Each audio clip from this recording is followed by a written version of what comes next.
Welcome to ESPN Saturday Night College Football, presented by the United States Postal Service. It's the 2002 BCA Classic, where tonight the Arizona State Sun Devils take on the 8th-ranked Nebraska Cornhuskers. And as you might imagine, I just mentioned 248 straight sellouts. It is a sea of red here in Lincoln, Nebraska. Hi, everybody. Ron Franklin along with Mike Gottfried. And Michael, welcome back. This is 12 years, which is hard to believe. The time has really gotten by. Let's talk about the coming out party tonight. I'm not sure I've ever seen a bigger one and a more celebrated situation than for quarterback Jamal Lord. Ron, Jamal Lord's been in this program for 4 years. I watched him practice Thursday, and I thought he's had great running ability, and I think he's going to be a surprise as a passer. I think it's business as usual at quarterback at Nebraska. Mike, we were out in Tempe on Wednesday, and I couldn't help but notice freshman, sophomore, very, very young group of guys coming into Lincoln today. Yeah, Ron, they can't expect anything bad to happen early. They can't have it. Turnovers, bad field position. And this is the last place you'd want to break a quarterback in, a new quarterback, against this team and these fans. Well, take a look at the sea of red here in Lincoln.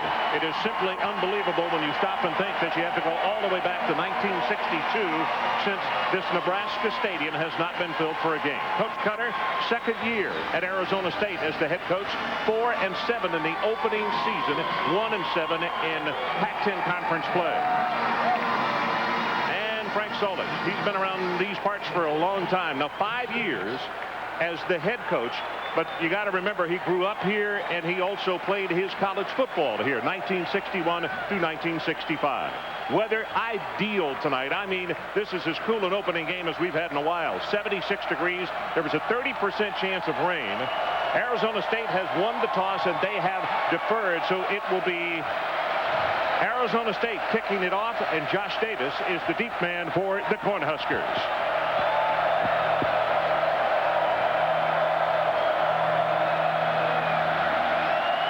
BCA Classic is underway.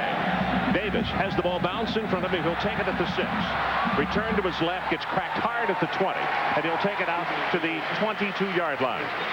So here he comes, Jamal Lord, and we have talked and talked for the entire week. What do we expect from this young man? And Mike, I can only say that if he responds the way his teammates and his coaches think that he will respond, he may even surprise some people tonight. Ron, I think he's going to have a great career here, and this year is his year. He's been waiting for 4 years. He's anxious to go. He also said he wants to get this night under his belt. Yeah, he's nervous, but he knows he can get the job done. Diedrich gets the handoff. He is hit hard at the line of scrimmage and knocked down. That is Terrell Suggs who makes the first tackle. So here are the starters. Diedrich, who just was blasted. Davies is the fullback. Hasselbrook, Thomas, and Galladay. Galladay, the huge tight end at 299. And up front, Incognito, only the 3rd freshman to ever start in the offensive line at Nebraska. John Garrison in the middle is an offensive captain. He's out of Blue Springs, Missouri. Second down and 10. No gain on that first play as Suggs came in and got to the running back quickly. They go to the left side, and Diedrich breaks it. Has 5, has 10, and he'll take it all the way out to the 37-yard line. It's a gain of 10 and the initial first down of the night. Verdon, Montesano, Wynn, and Suggs up front. The linebackers for Arizona State, and they only play 2 because this is a 4-2-5 defense, which we'll get Mike to explain. Unk and Amobi. And in the secondary, the guy to keep a close eye on, Jason Shivers, is everywhere. Started his 3rd game as a freshman. You can't get him out of the lineup. He may be one of the best in the Pac-10. Diedrich right up the middle, 40, 45, and now 2 carries and 2 huge hunks of real estate. Ron, Nebraska's game plan is going to be run right at the smaller defensive line of Arizona State. Run off tackle, wear them down, eventually run the option, eventually hit them with a play-action pass. Outstanding block by the offensive captain, John Garrison, the 6'4", 290-pound senior. Diedrich now 3 carries and a total of 27 yards. And just like that, he goes to the sideline, and Thunder Collins, a senior out of Los Angeles, checks in at the I-back formation. It's Thunder Collins. They had him on the wing. They sent him in motion, and he's going to be hit behind the line of scrimmage. Montesanto is the guy who was out there to mess up that play. We talked about what Nebraska's game plan is on offense. Arizona State on defense. Being undersized, you got to move around a lot with the defensive linemen, the slant and loop. You also got to win the first down battle. You got to force Nebraska second and long, third and long. Diedrich back in the ball game at I-back position. Verdon, also that defensive end over on the left side, did a nice job of contain on the play and allowing Montesanto to come in from the backside and make the hit. That's Cornelsen in motion. Lord tries to throw his first pass, going to scramble. And he'll be tripped up and gets back to the initial line of scrimmage. Maybe picks up one, and Brian Montesanto again records the tackle. And so for Nebraska, this is one of the things that the coaches are not wild about seeing him do, but he scrambles very well, Mike. He does scramble very well. Nebraska gets some penetration in their offensive line. Jamal Lord shows you his cutting ability there to pick up a couple yards. I'm not so sure that he didn't trip over one of his offensive linemen before he was actually tackled. So they go shotgun. It's third down, and the line to make is the 41. Pressure off the corner, zings it over the middle, has it complete, and that is inside the 30 down to the 28-yard line. Troy Hasselbrook, the senior out of right here in Lincoln, on the reception for 22 yards. If you're a Big 12 head coach and assistant coach and you're going to play Nebraska, I think you're going to see a different Nebraska team this year throwing the football. They got great wide receivers. Now, these guys can catch the football. Nebraska's basically a run offense, but they're going to throw the football this year. Mike, you also talked about in practice on Thursday that they threw to the tight ends more than you had anticipated as far as looking at game plan. Option down the line of scrimmage. Lord will turn it up. 25, pitches it back. And now a flag. That is going to be a forward lateral or a forward pass beyond the line of scrimmage. It can be a forward pass, but I like it because Jamal Lord shows you a decision maker on that play. Got that ball out there. Had he been behind the line of scrimmage, everything would have been fine. But it is, you're right, it is a great ad-lib on his part. Illegal forward pass. The officials tonight from the Mountain West Conference, and this is Jack Wood, the referee. Jamal Lord has not been hit, even in spring practice or the fall. There's the pitch. It's in front of the Diedrich. He wore a green shirt. Now, Frank Solich made the decision not to hit his quarterback. I like the decision because a lot of quarterbacks get banged up in two-a-days practice and they don't get to the starting gate. At least you get your horse, your thoroughbred, to the starting gate. You know what, Mike? The other point that he made, and you can't argue with the success that he had, he did the same thing with Eric Crouch when he was a new quarterback. He said it worked wonderfully, and so he said, I made up my mind, I'm going to do the same thing with Ward. Worst decision you could make is get your quarterback hurt in the preseason. Galladay comes in at tight end number 99. As we mentioned, he's a 290-pounder. Diedrich goes to that side, tries to power his way to the 25, and that's where he'll make it. And now it's going to be third down because a loss of down on that last play. Josh Amobi, one of the two linebackers for Arizona State, comes over to make the tackle. Josh Amobi's a very good defensive player. When I was talking to Brent Guy, the defensive coordinator, when we were at Tempe on Wednesday watching practice, he said people have a hard time blocking him. Very quick good athlete. Not oversized at 6'2", 219. So third down, and the line to make is at the 18 of Arizona State. Good screen down for Nebraska right here. 10th play of the drive coming up. Pressure from behind. Zings the pass. Has it complete at the 22. And Hasselbrook is not able to get away from the defensive back. That's a nice job of tackling by Jason Shivers.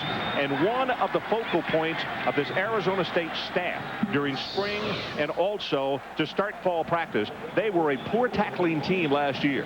So here comes the field goal attempt. And it's Josh Brown, and they'll place this one down at the 30-yard line, and he was knocking them home from 50 and beyond. This is going to be a 40-yard attempt from the right hash mark.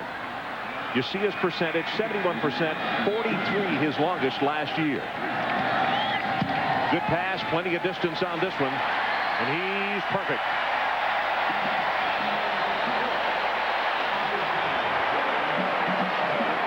So let's take a break. 10:41 left in this opening quarter. Huskers go on top, 3-zip. red hat out there because they're getting ready to kick this thing off. We are back in Lincoln, where Jamal Lord has just begun to replace Eric Crouch. His confidence and the look of an experienced veteran surprised a lot of people inside here. Now comes Chad Christensen, living out his boyhood dream. He grew up in here, Ron, hoping for the day he would start at quarterback. The only problem is he is playing for the opposition. Dirk Cutter, his head coach, is concerned and nervous for him as well. He played in here, Cutter did. He saw the stars in his eyes. He tried to get him calmed down, as did the rest of his coaches, and said, we will keep the game plan simple for you. Just take a deep breath and listen to what we tell you, Ron. You know, you make a good point, and one of the things that will help the young man is just having grown up here, and he knows how excited this crowd can get. As Brown's kickoff's going to go 9 yards deep in the end zone, and Hill can't return this one. So let's take a look at the starters, the backs. Williams and Carney. Carney, a great blocking fullback. McDonald, all conference, and you got to watch him. He's stylish. Pinkert is the tight end. And up front, it is Crawford, who has been moved from guard over to left tackle. They like his talents, and they wanted him there to help out the young quarterback. So let's see what Chad Christensen can put together. And Mike, I can imagine how many heartbeats a second are going on with this young fella.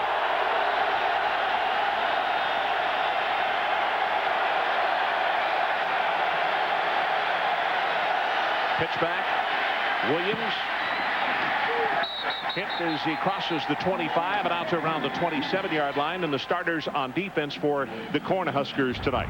The black shirts got embarrassed in the last 2 games. They want to make amends for that. Watch for Adams and Kelsey tonight to get good pressure upfield. Rude, outstanding linebacker in the middle. DeMario Williams, 17 tackles in the spring game. And in the secondary, DeJuan Gross, he is a 3-year letterman and trying to make it a 4-year letterman and a 2-time All-American.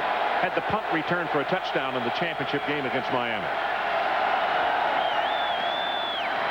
Christensen's first throw. Gets good protection, wings the ball out, has it complete at the 39-yard line, and is pushed out of bounds as Sean McDonald, the gentleman we were just talking about, probably the most skilled as far as speed and ability to get open on this Arizona State team. A very good wide receiver. Christensen comes out here and makes a great throw on his first throw, Ron, to McDonald.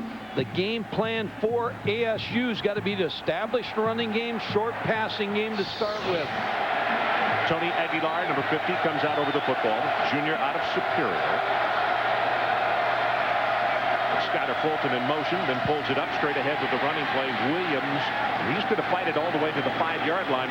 Williams is not particularly big at 6 feet 200, but you can see the strength in his shoulders and his legs as he took a couple of tacklers with him that time. In talking to him Wednesday when we were in Arizona, he talked about building his legs up this summer, that in the weight room that he would break a few more tackles.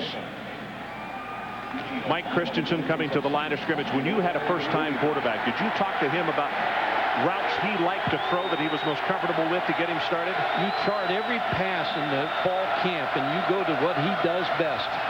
Play action this time, and he's going to run. He steps up into the pocket, runs into his fullback, and Mike Carty is there trying to help him, and then red shirts all over the place. But he picks up the first down. It's going to be a gain of 6. Aaron Turpinning, a senior out of Salem, Oregon, makes the tackle. When Chad Christensen went into spring practice, he was second on the depth chart. This is the reason he won the job, because of his mobility. The ability to run the football. That may have been a draw play all the way. I was impressed with his maturity in our meeting that we had with him. Huge Husker fan, but when they moved out to Arizona, he became a huge Arizona State fan. Throws this pass, Mike Williams, the intended receiver, but it was Chris Kelsey who fouled the play up because he was coming so quickly. Had to throw it quick.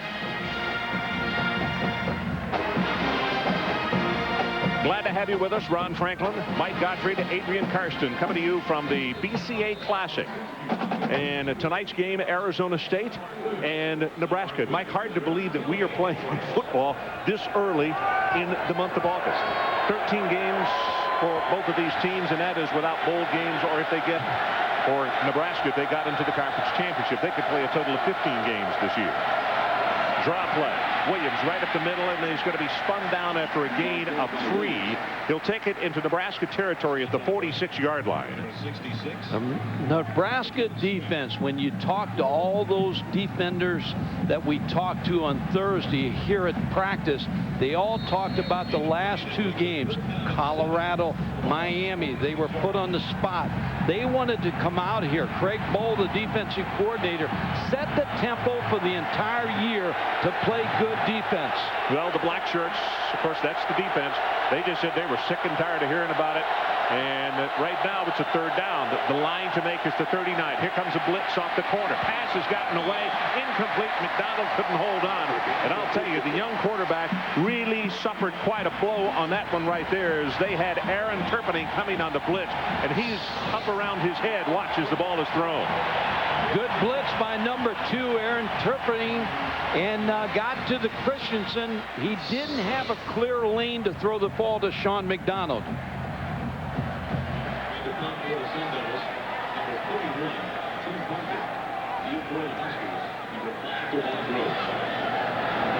Gross, the deep man for Nebraska. High driving spiral, and this one is going to make the end zone easily. And it'll be a touchback and a 46-yard punt. So let's take a break. 8 minutes and 20 seconds left in this opening quarter. Huskers 3-0.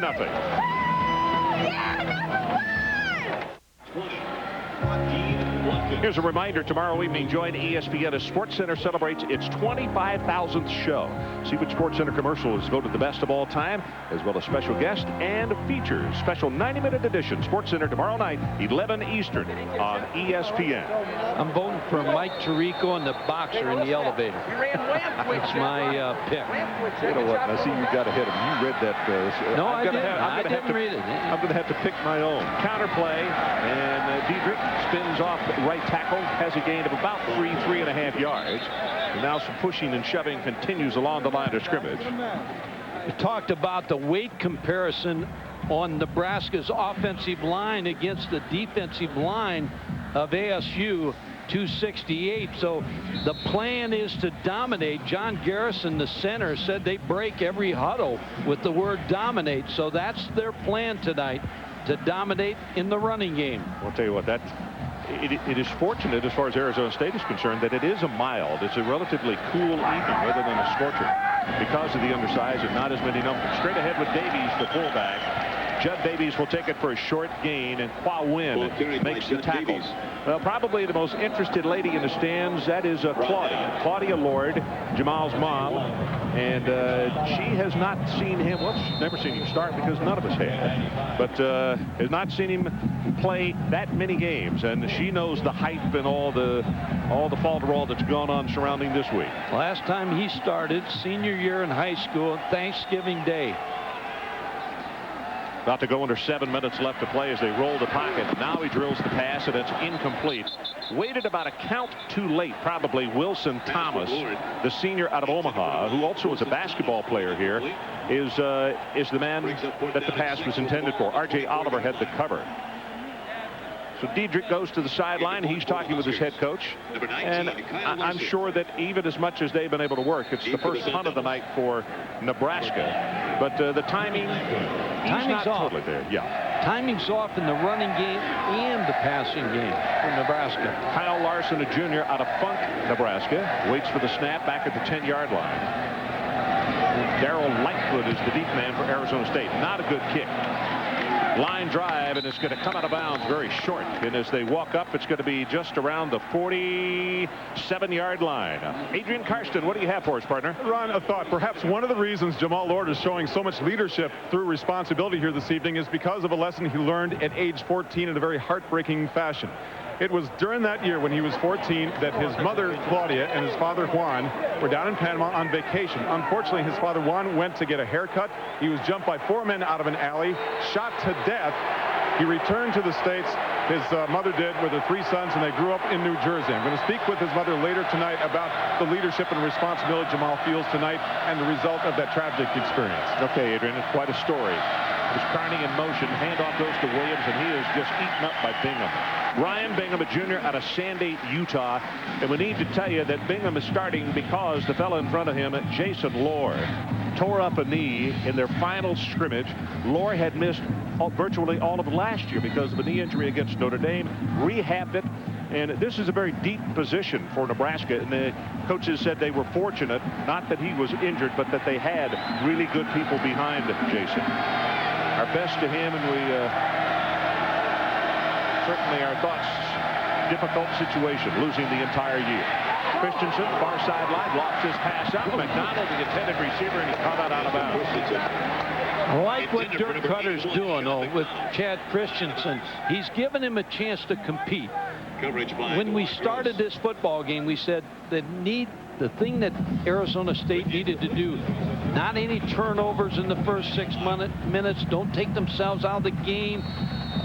Don't get bad field position. They have done none of that. So they have great field position. They just have to connect on a pass to Sean McDonald or one of those fine receivers. They also have to stay away from what they have right here, 3rd down and long. They need to take this ball to the Nebraska 43. Yeah, this is where Kelsey and Adams really will turn it loose. Breaks the tackle by Prairie, and he's going to take it for the first down inside the 43-yard line. Turpinning had a shot at him, and Aaron missed him. Gain of 8. Came at him with a blitz. Turpinning and Philip Bland came up inside. Did a good job on the blitz. It's not picked up, but here's the problem. Bad tackling, and Chad Christensen shows his mobility again. The reason Dirk Cutter picked him as the starter. You see it listed home, Scottsdale, Arizona. Said when his family moved out there from Nebraska, they immediately became Sun Devil fans and started to going to their games. That's McDonald in motion into the short side of the field. Williams straight ahead, and not much doing there.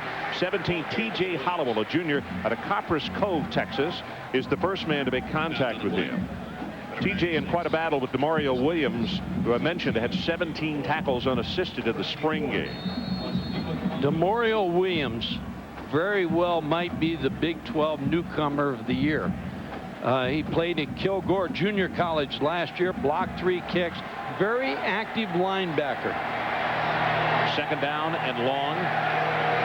They need the 32-yard line. About to go into 5 minutes left to play in this opening quarter. 3-0. Nebraska on top. Christensen drills the pass, has it complete to his tight end, and that's Pinkard, the senior out of Thornton, Colorado, is going to take it down. Now here comes 2 late flags in. 17 yards in the pass play to Mike Pinkard. They may call this on ASU for Mike Pinkard made the catch. Remember the Miami game because Jeremy Shockey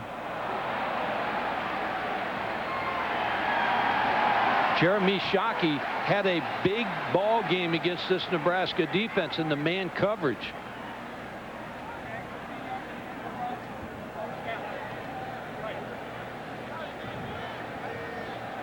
Okay, Mike, let's look at this. See what you can go back to the tight end.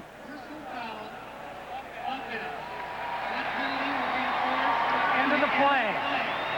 As a result of the play, Arizona State. I don't think it was in that picture there, unless he said something, or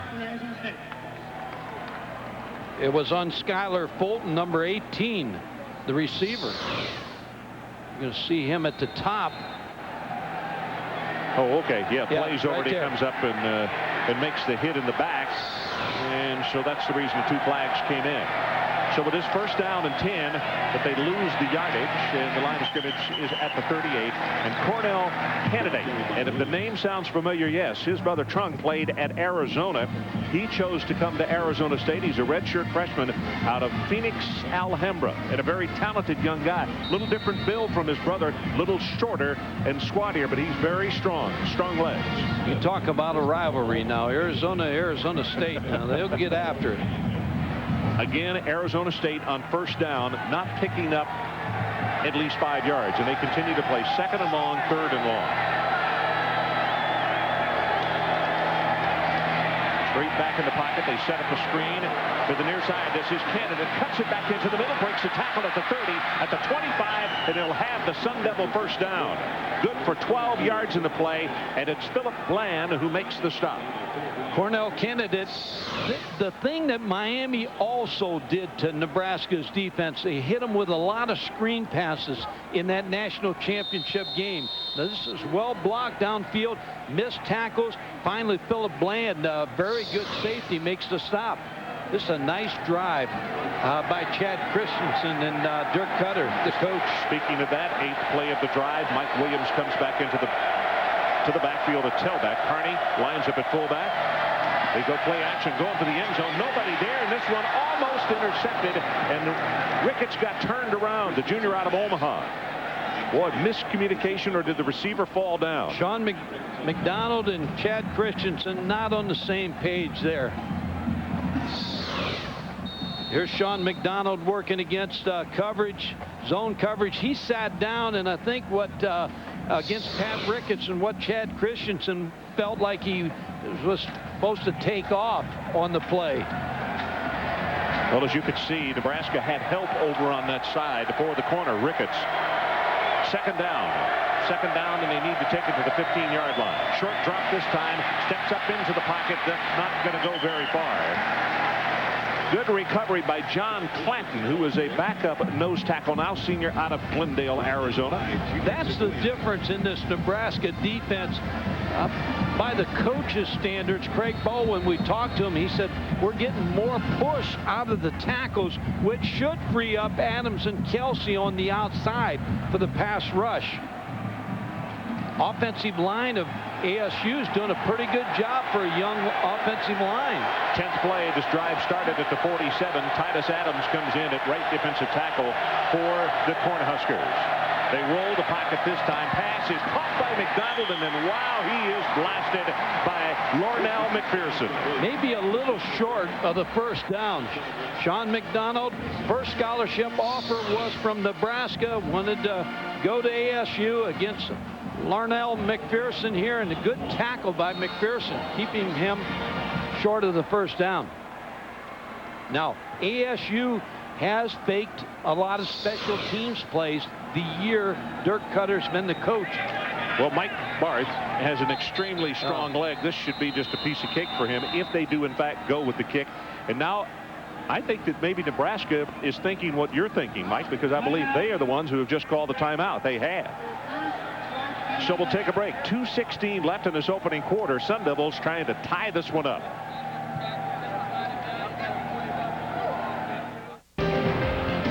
Welcome back to Lincoln, Nebraska. Sold out again, 248 consecutive games. In fact, you have to go all the way back to 1962, the Missouri game, when they... That's a heck of a string, and it just surpasses anybody that's even close. This is going to be a 33-yard field goal attempt by Mike Barth. 47 yards, his longest in his career. That came against Stanford, and he is trying to knock this one up. Matt Cooper, number 14, is the holder at the 23. Very solid kicker. Breckenridge, the long snapper.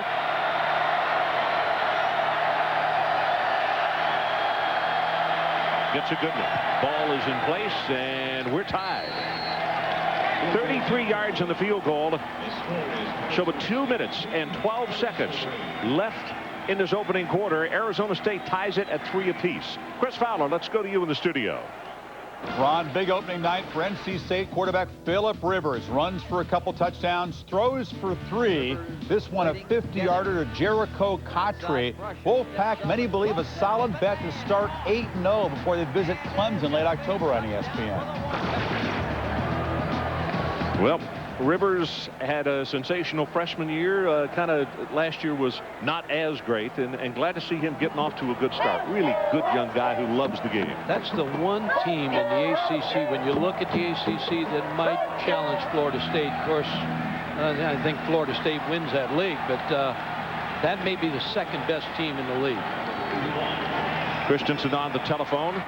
The drive stalls, but they get the field goal, and Greg Barat now to kick it off for the Sun Devils. Great poise by Christensen.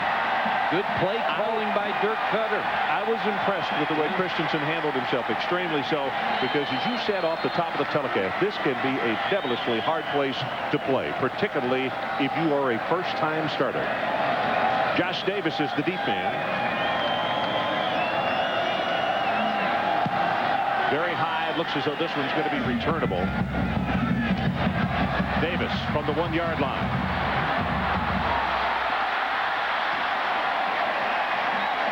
All the way out to the 28-yard line. 28 yards on the return.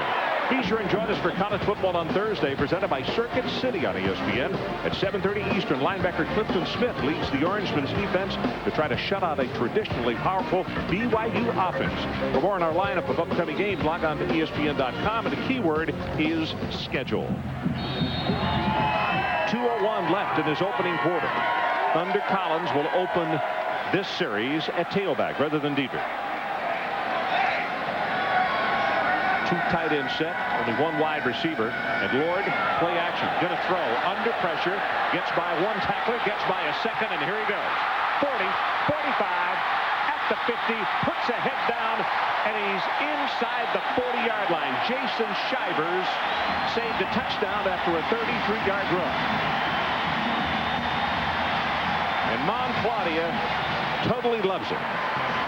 Here's the pass protection first off the option fake. They really haven't established the option here. A nice job of getting free and gaining yardage. He had Aaron Galladay downfield wide open, but chose to run the ball and gets inside the 38. That was Solomon Bates, number 1, who had the shot behind the line of scrimmage, and Lord just left him.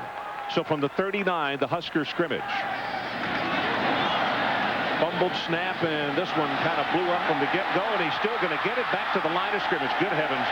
I don't believe it. He's going to wind up with a gain of 3 on a play that just looked totally blown up from the get-go. He's going to get better, too, Ron, because you remember he's been here 4 years. Now, that's a fumbled snap. Does a nice job of getting away. Mike, that's 2 straight tackles that Solomon Bates has had a shot at the quarterback, and he went right through his arms. They talked about it at ASU. They wanted to tackle better. They talked about tackling and teamwork and takeaways, and that's what they stressed. Last year, they only had 9 takeaways for the entire year. Thunder Collins thunders his way to the 32-yard line, and it's going to be a 3rd down, and Nebraska's going to need about 3 yards. Alfred Williams, who has graduated.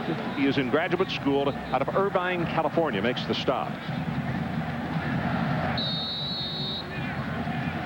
62 seconds, 61, and now under a minute left in this opening quarter. What Thunder Collins adds to the backfield is he has got great hands. He was 3rd in receptions last year on this team.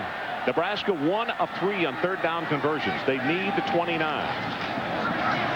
Hands it off. Thunder Collins not going to be a first down there. That's a nice play defensively as Brett Hudson, who is the backup at the safety position out of San Diego, California, by way of Grossmont Junior College. Now this is decision time for Frank Solich, whether he goes for this first down. What would you do? You know, as long as you leave them hang around here, Arizona State's going to feel like they got a chance to win this football game. They're going to take a timeout, maybe and talk about it.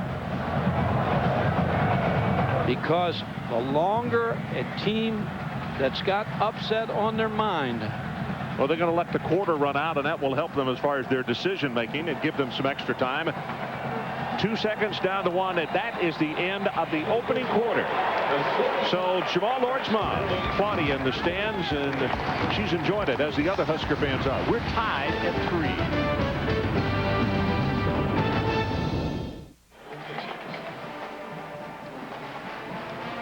Back in Lincoln, Nebraska, you can see some clouds hanging around out there, but nothing threatening. 30% chance of rain tonight. And the situation, if you just joined us, tied at 3. It is 4th down for the Cornhuskers, and they need 3 yards to pick up the first. And Mike, what do you see from the sideline? Special teams, or looks like the offense? No, they're going to go for it.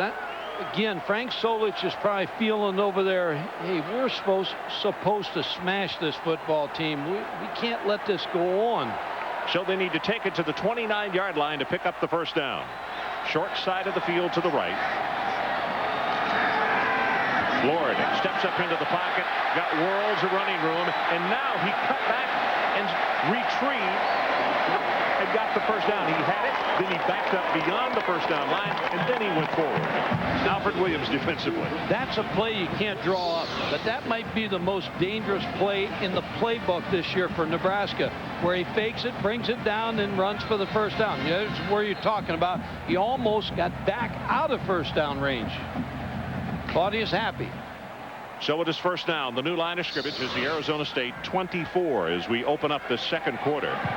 Going to 2 tight ends to try to get this power game going. Keep an eye on Bowling. He is very quick and good pass catching in. Option play. He'll keep it himself inside the 20, and he's down to the 17-yard line.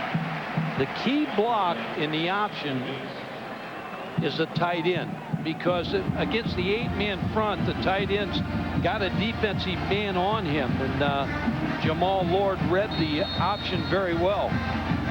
Interesting, at the end of the first quarter, time of possession almost even, 7:57 for Nebraska and 7:03 for Arizona State. But right now the Huskers are threatening, and they're playing probably with a down to play with, as it is second down and short. Thunder Collins, the I-back, he gets the pitch, runs into the defender, spins off, has the first down, and a flag has come down. It's going to be a face mask, and I believe it's Alfred Williams who inadvertently reached out there and grabbed his face mask. After that decision to go for the fourth down, this is they're going to 2 tights, and they're trying to show their muscle. Well, they're going to say it was not inadvertent. You could see Collins rubbing his nose there. They're going to call this a major. Yeah, Alfred Williams, I think it's a good call. Yeah, he realized that was a running back. Only place he could grab him was by the face mask, and he tried to impede his progress with the face mask. That's the reason for the 15-yard, or half the distance. Anytime you play an option team and they get inside your 10, you have really got problems with the option. So the ball rests at the 7-yard line. 8th play of the drive. It started back at their own 28-yard line. Nebraska trying to break the tie. The other thing is when you have a 6'6" wide receiver. 2 tight end alignment, 1 wide receiver to the right. Collins right up the middle, inside the 3, down to the 2. Full head of steam as Solomon Bates makes the tackle for Arizona State. Thunder Collins last year averaged almost 7 yards every time he touched the football in the running situation. 6.9. And might they use him at a different capacity? It's like the offense changes a little bit when he comes in, because Diedrich, the power runner, always lines up at the I-back. They will take Thunder Collins. They'll put him on the wing, send him in motion with a quick handoff, and do a lot of different things with him. John Clem in motion. Handoff to the fullback. Davies right up the middle at the 1. Did he score? Yes. Touchdown, Nebraska.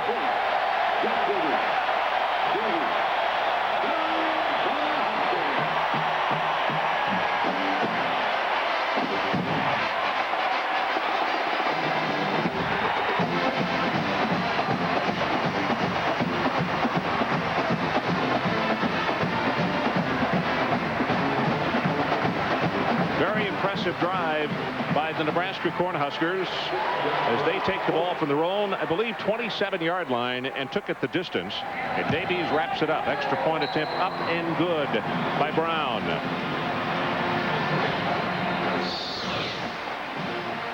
Just a give to the fullback right here to get in the end zone, Judd Davies. But remember the 4th down play.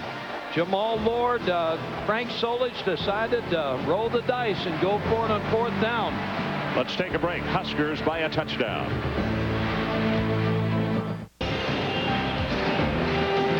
Welcome back to Lincoln, Nebraska. The BCA Classic presented by the U.S. Postal Service. I mean, a grand evening. As I said, a few clouds around. Jamal Lord on the sideline. And Turner Gill, the quarterback coach, talking over the situation with him as this kick is going to go very deep and, in fact, out of the back of the end zone. And let's check in the studio. And Chris Fowler, what do you have for us, partner? Well, Ron, you guys are featuring a couple of debuts in your game. A dynamic career debut for Ohio State freshman tailback Maurice Claret, busting up the middle this afternoon against Texas Tech. Claret, a $1.75 in his first college game as the Buckeyes enroll impressively. 77,000. Chris, the impressive thing about Ohio State, they have a stable of good young running backs. They may not have enough footballs to go around up there, Mike. In the Big 12 now, Texas Tech, they got their work cut off from them in this conference. Yep, for sure. Christensen 4 of 8, 49 yards so far as the pitchback goes to Candidate, and Candidate can't turn the corners. The black shirts are there. Going to be a loss of 1. Aaron Turpinning is the man who led the attack, and Aaron has been all over the place tonight. He really has. This is a young football team, Arizona State, on the road. Now, the last year, here's what they did on the road. 0-4, gave up 48 points. 492 yards. Now, this is where you could start to see some cracks in a young football team. So now, this is where Chad Christensen really has to do a good job. Second down, and it's 11 yards to pick up the first down. Candidate is the lone setback for the Sun Devils. Pressure coming up the middle. He wanted to set up a screen, and now he's going to have to run for his life, and whoa, does he get tagged. Demario Williams, the man we talked about who had such an outstanding spring, is the man who tattooed Chad Christensen. Before it's all said and done, Demario Williams will be a All-American linebacker here in Nebraska. As far as Chad Christensen, shown good poise again, Ron. Good decision to run that football and pick up about five yards. You're right, because the screen was not there. They had totally destroyed that up the middle, and that was the only way to get positive yards. Third down, they need the 30. Arizona State 1 of 3 on third down conversions. Christensen deep in the pocket. Here comes the pressure.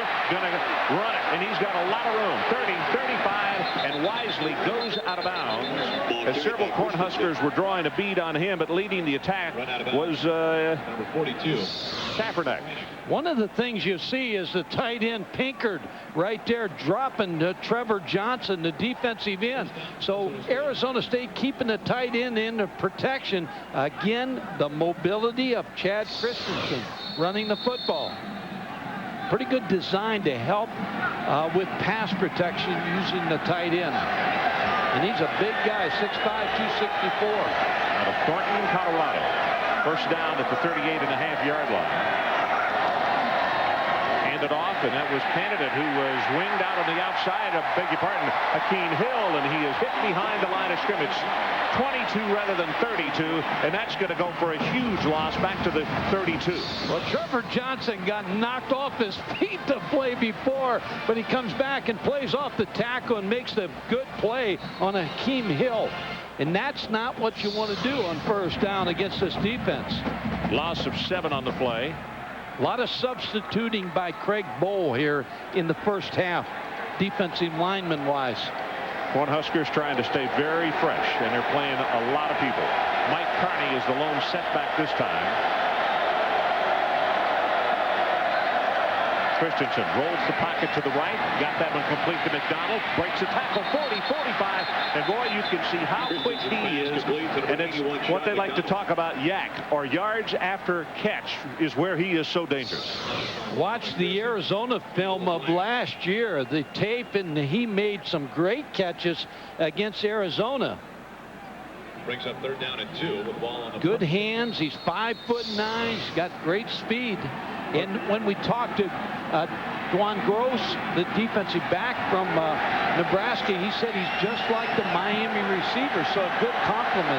He stepped out of bounds. That's the reason we're thinking that they got the first down. The official wisely dropped the beanbag. It's third down and 3. Akeem Hill, the only man in the backfield, he gets the handoff and fights his way forward. He's not going to have the first down. And that was dangerous right there by Christensen. He lost the handle. He didn't hand it off. He pitched it to him as he ran by. Sometimes that the good things happen on that play when you do that, but most of the time you fumble the football. So it's fourth down. And it looks as though Tim Parker is coming out, and Arizona State is not going to take a chance. No, Dirk Cutter's going to make sure if he punts this football that Nebraska is going to have to go a long distance. Again, Nebraska looking for the fake in a punt safe type defense. Remember the new halo rule. Inside the Hadel, 10-yard penalty. Of course, if you bump him, it is a 15-yard penalty. But this one is going to be short. Going to be picked up at the 6-yard line. And now the return is only going to go for 3 yards. And that was a very dangerous situation as Bates make the tackle on a 46-yard punt and only 3 on the return. So we'll take a break. Huskers lead it 10-3. Well, if there was standing room only here in Lincoln, Nebraska, it would be okay for Claudia Lord, Jamal's mother, because she spent more time on her feet than in her seat. You have to be honest. Who was more nervous before kickoff? You or Jamal? I am. Jamal is cool. All his teammates said all you have to do is wait 1 quarter, maybe 1.5, and then the country will know because there's a big secret. Well, is the secret out? The secret is he'll make it to the lead. He'll make the lead through. The memories of the murder of her husband back in 1995 are on one thing, but it's the motivation for her son that's come from those memories, I think. Well, Adrian, as I said, quite a story and quite a job by that lady to raise that family on her own. And I know how proud she is of Jamal and what he has accomplished and what he is trying to accomplish this year for the Cornhusker football team. Straight ahead on this handoff. Diedrich back in the lineup. You can see those powerful legs churning away. Takes it out across the 10 to around the 13. To add what Adrian's talking about, Darren Diedrich told us the other day that he said after the first quarter, everybody in America will know Jamal Lord's a pretty good quarterback. And I think he had a very good first quarter. Showed good ability running the football. I expect him to open up a little bit more here in the second and third quarter in the passing game. 6 carries, 37 yards for him. And actually, you made the point. He did a really good ad-lib, although the ball was thrown forward on the pitch beyond the line of scrimmage. But it showed good presence and athleticism, although they brought it back.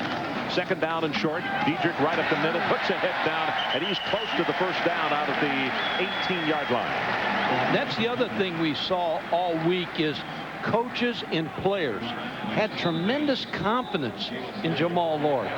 They didn't even doubt for a second that he'd be an outstanding quarterback. No, you're right. In fact, we didn't find one dissenting vote, and we're not hedging there. If there was one, we'd tell you. No, and they meant it. Yes. I mean, you would ask them the question of how about your quarterback position? Because I think that's the national perception.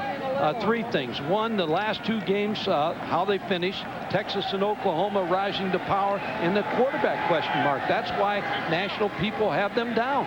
Shotgun this time, but he puts it in the stomach of his running back. And that's going to be Montesanto who steps up and makes the hit.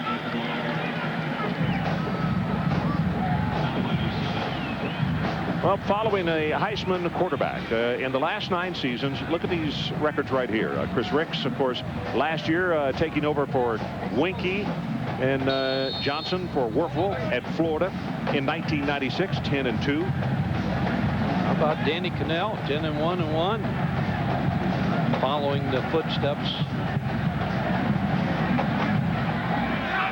2nd down and a long situation for Nebraska. We've gone under 7.5 minutes left to play in the second quarter. Under pressure, steps up into the pocket, spins around, gets behind the blocker, and now hits for the sideline. And when he's in the open field, trust me, he has the advantage. R.J. Oliver finally knocked him out of bounds, and there is a marker down. And he showed toughness there. Now, he could have gone out of bounds, and Frank Solich probably just grabbed him and said, get out of bounds, and don't take that defensive back on like that.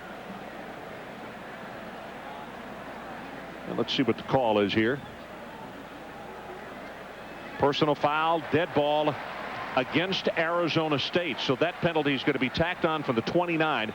And if I had to make an assessment right now of where a lecture is going to come at halftime for the Huskers, it's going to be about the offensive line and pass protection, because they have fallen apart several times in the early going. And they're a run team, so yeah. You know, but they have to protect better than this. We talked about quarterbacks following the Heisman Trophy winners. Eric Crouch represented 48% of Frank Solich's offense last year. So Jamal Lord has big shoes to fill. He said, I know I have big shoes to fill, but the show must go on. That's right. I liked his quote, and he's doing it. The show is going on. John Garrison over the ball. Play action. Sets deep in the pocket and going to zing this one. Almost intercepted. That pass almost thrown to Ricardo Stewart. Yeah, Ricardo Stewart, he hit him in a bad spot right in his hands. And he's not a linebacker. He's a safety. So that stops the clock. 7:07 left until halftime. Nebraska on top 10-3. When you look at that starting secondary, you talk about Ricardo Stewart, all sophomores in the backfield in the secondary. This is a team in transition, a very young team that's going to be a good football team. Back to throw, throws the slip screen to the short side of the field. It is complete. Wilson Thomas, and he's hit immediately by Stewart. And that's a nice job defensively by the Arizona State Sun Devils, and you could tell that they were not fooled in that play at all. Well, you can see, here's Nebraska right here. John Clem wide open. You have a rule when you go up as a quarterback. Maybe Nebraska, maybe not, because they're not a passing team. They're more of an option team. That if you have an uncovered receiver, just throw the football out to him. John Clem could have ran forever. Ross Pilkington checks into the lineup, number 2 at wide receiver. Young man who is listed as a freshman, played 2 years of minor league baseball. Breaks one tackle, going to try to take it on his own, and this time will not get by Terrell Suggs, who made the opening tackle of the ball game. And to my knowledge, that's only the second tackle that he has made. Also, Stewart is the man who missed him. Go back to the decision by Dirk Cutter when he had 4th and 1 to punt the football. That's why you punt the football, because you figure Nebraska has to, with a new quarterback, has to go a long way to beat you. So a good decision by Dirk Cutter. All right, now we'll remind you again of the halo rule. On the last punt, it did not really apply, but let's see if we have a situation here. As Larson stands back to punt, Darrell Lightfoot is the deep man. This is a high driving punt. I don't know if he can get to this one or not. No halo out of bounds over there, but it was a heck of a kick. And that's going to be spotted out of bounds at the 15-yard line. That's a 41-yard boot, putting Arizona State in poor field position with 5:38 left until halftime. And we'll take a break. 10-3, Huskers on top. We'll be right back.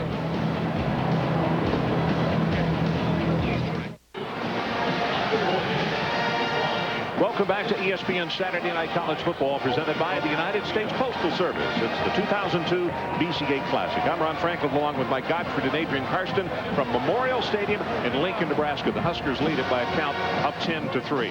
Mike, a little bit out of sync as far as the offense for Nebraska. Tell us why. I think both passing games, because all of a sudden the one thing you can't coach is a scramble, and Jamal Lord is scrambling a bunch here in the first half. Maybe because his offensive line's not protecting him, maybe because he's just not seeing receivers right now. Some reason their passing game has not clicked. Same thing on the other side. Chad Christensen is running a little bit quicker than he has to. And I have a feeling that when Lord came to the sideline after that last time out, that Turner Gill was the first one to get to him to say, hey, that was an uncovered wide receiver that you didn't see. Nebraska's missed their last 4 third-down conversions. But it's good field position if you are the Nebraska defense. And the Sun Devils on their own 15-yard line. Tough situation for them. Pressure coming from the outside. Christensen does the wise thing and just throws this one away. That was Des Moines Adams, the right defensive end, who was really coming after the quarterback. Des Moines Adams right here. First semester, he passed only 8 hours. He graduated in 3 years. Here gives good effort chasing Chad Christensen. That's what they have to have more of this year out of Kelsey and Adams. A little more pressure on the quarterback. Sure makes that secondary a lot better, doesn't it, Michael? Mike Williams is the tailback.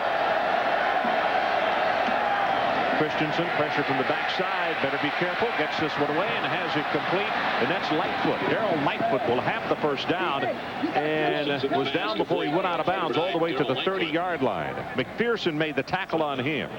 I give Chad Christensen an A here in the first half. Stands in here, steps up in the pocket, Looks at his receivers, finds Darrell Lightfoot, and the backside working against McPherson on a curl route, wide open. Let's also give credit to Adrian Ayala, the sophomore out of Ventura, California, the right tackle. One shove at the last moment kept Kelsey from getting to his quarterback. Christensen is now 6 of 11 for 77 yards. From the 30. Here comes Kelsey. Holding is going to be called, and they will sack him. Now, Mike, let me ask you, do you take the sack or do you take the penalty here? Because he tackled him. Yeah, that little push you said a little bit ago, Ayala got caught holding Chris Kelsey here. Let me turn this down. I started to say, I think I would make it the... No, they're going to take it. They're going to take it. Here's the play, and this is big-time wrestling right there. Chris Kelsey, pretty good defensive end. So, Adrian, I praised you just a moment ago, and then you come through and get a holding penalty. But you can see Kelsey and those big defensive ends, and boy, he is a tough stud. We visited with him day before yesterday. Offense. 10-yard penalty will be enforced from the previous spot. Remains first down. So they probably picked up 5 yards, and Arizona State still keeps first down. So it's first down at 20. They need to take it all the way out to the 40-yard line. Under 5 minutes to play in this first half. That's McDonald in motion from the short side of the field back over to the open side. And it's a draw play, and it is candidate. And this time, the black shirts are right there to figure this one out. One of the first men there to make the tackle, T.J. Hollowell, a junior out of Copperas Cove, Texas. And now it's going to be a second down, and he really didn't get back to the line of scrimmage, did he? Dirk Cutter right now has a decision to make now with his young quarterback, because as this second quarter winds down here a little bit, do you take a shot right here? Because Nebraska is playing for a turnover right here. Mike Pinker, the tight end, is the man who shifts from the left over to the right. Pressure's on. Pass too tall for McDonald. And at 5'9", a difficult catch for him. And Chris Kelsey again putting pressure on the quarterback, Chad Christensen. Now they're going to have to help Adrian Ayala against Chris Kelsey. Kelsey last year had 17 tackles for losses. They're going to have to get some help. Now they tried to get Pinkert on him on that play, and he beat him inside. Start to say quickly. Pinkert did not take a quick step inside, and Kelsey then had the angle on the quarterback, and the reason that he pressured. Third down, they need to take it all the way out to the 40-yard line. They're putting the tight end on Kelsey's side.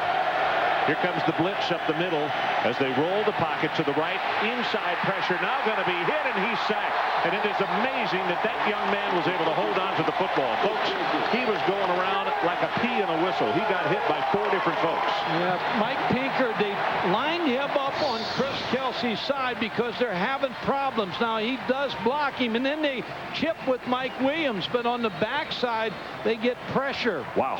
Titus Adams is the man who disrupted the whole thing. He's the first one that came through.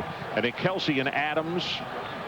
And again, Aaron Turpinning is there. This punt will come from 3 yards deep in their own end zone. Parker waiting for the snap. Gross is the deep man, and a line drive kick. Gross has to run away from it, and now it takes a huge Arizona State bounce. Good heavens, this thing is going to be monster when it goes into the record books as far as long for the season. 53 yards, and that certainly is in this young season. 3:03 left until halftime. Huskers by 7. We're number 1. Yeah. We're number 1. Yeah. Welcome back to Lincoln. 10-3. Nebraska leads it. And Mike, they got 3 minutes and 3 seconds left in this first half. What would you do if you're Frank Solich? Well, Frank Solich needs a big play, some big run or some big pass play. We haven't seen Wilson Thomas a part of the game plan here in the first half. Number 9, the 6'6" wide receiver. Thunder Collins is in at the I-back this time. It's Hasselbrook in motion. And here comes the option to the open side of the field, going to hold on to it, and he is being dragged down at the line of scrimmage. And let's check in with Chris Fowler. Check. At the Eddie Robinson Classic in Kansas City, Florida State's first drive of the season, a very impressive one. They mixed the run and the pass. Greg Jones the workhorse, but Nick Maddox gets the touchdown run. 7-zip over Iowa State midway first quarter. Okay, Chris. Mason Unk back in the lineup. He was injured on the very first series. He is the starter on that left side, and they have missed him because he is a very active player. He's a senior, already graduated. Keep an eye on him. He got dinged. Obviously, the doctors think he is okay. Running play, they come right at him, and the ball carrier is going to be driven back, and one of those on the tackle, you see number 52, along with Alfred Williams, getting up off the stop. Now, this first half, Arizona State has done a great job. So there's a timeout, 2:15 left until halftime, and we'll take it with them.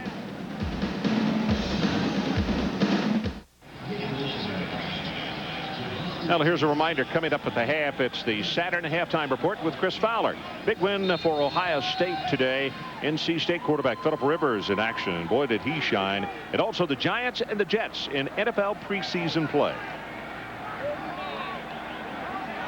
So we got 2 minutes and 15 seconds left. It is a third down, and Nebraska needs to take it to the 36-yard line. Wilson Thomas in motion. Pressure off the corner.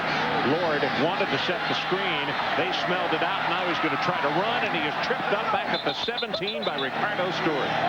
It's almost like Arizona State. Brent Guy, the defensive coordinator, was in the huddle and knew they were running the screen. Very good reactions by the linebackers. Mason Unk, as soon as they smelled screen, they backed off.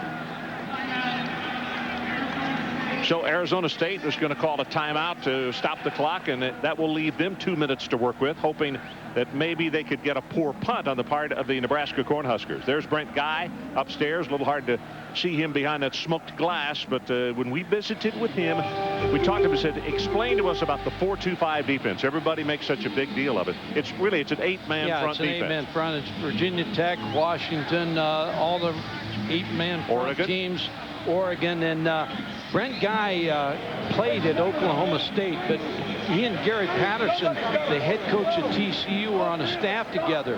And so he took a lot of what TCU did last year in this opening game against Nebraska. TCU runs the same defense. They had success on first down stopping Nebraska, and they stayed close in that football game. Jamal Lord on the bench. It's been quite a learning the first half for him. His club is on top, but Arizona State with Lightfoot back deep at around the 37, hoping that they can get good field position and get more points before we hit intermission time. Kyle Larson waits for the snap at the 3-yard line. Only the third punt of the night by the Huskers.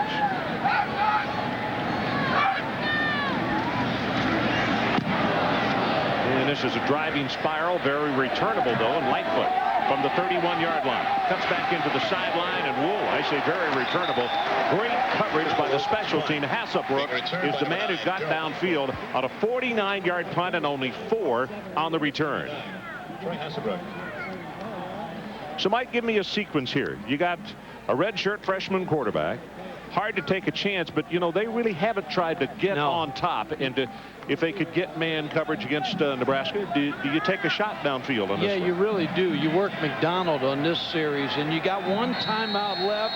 You got 1:48 on the clock. You got to turn it loose here. Nico has come in at right tackle, replacing Ayala on this series.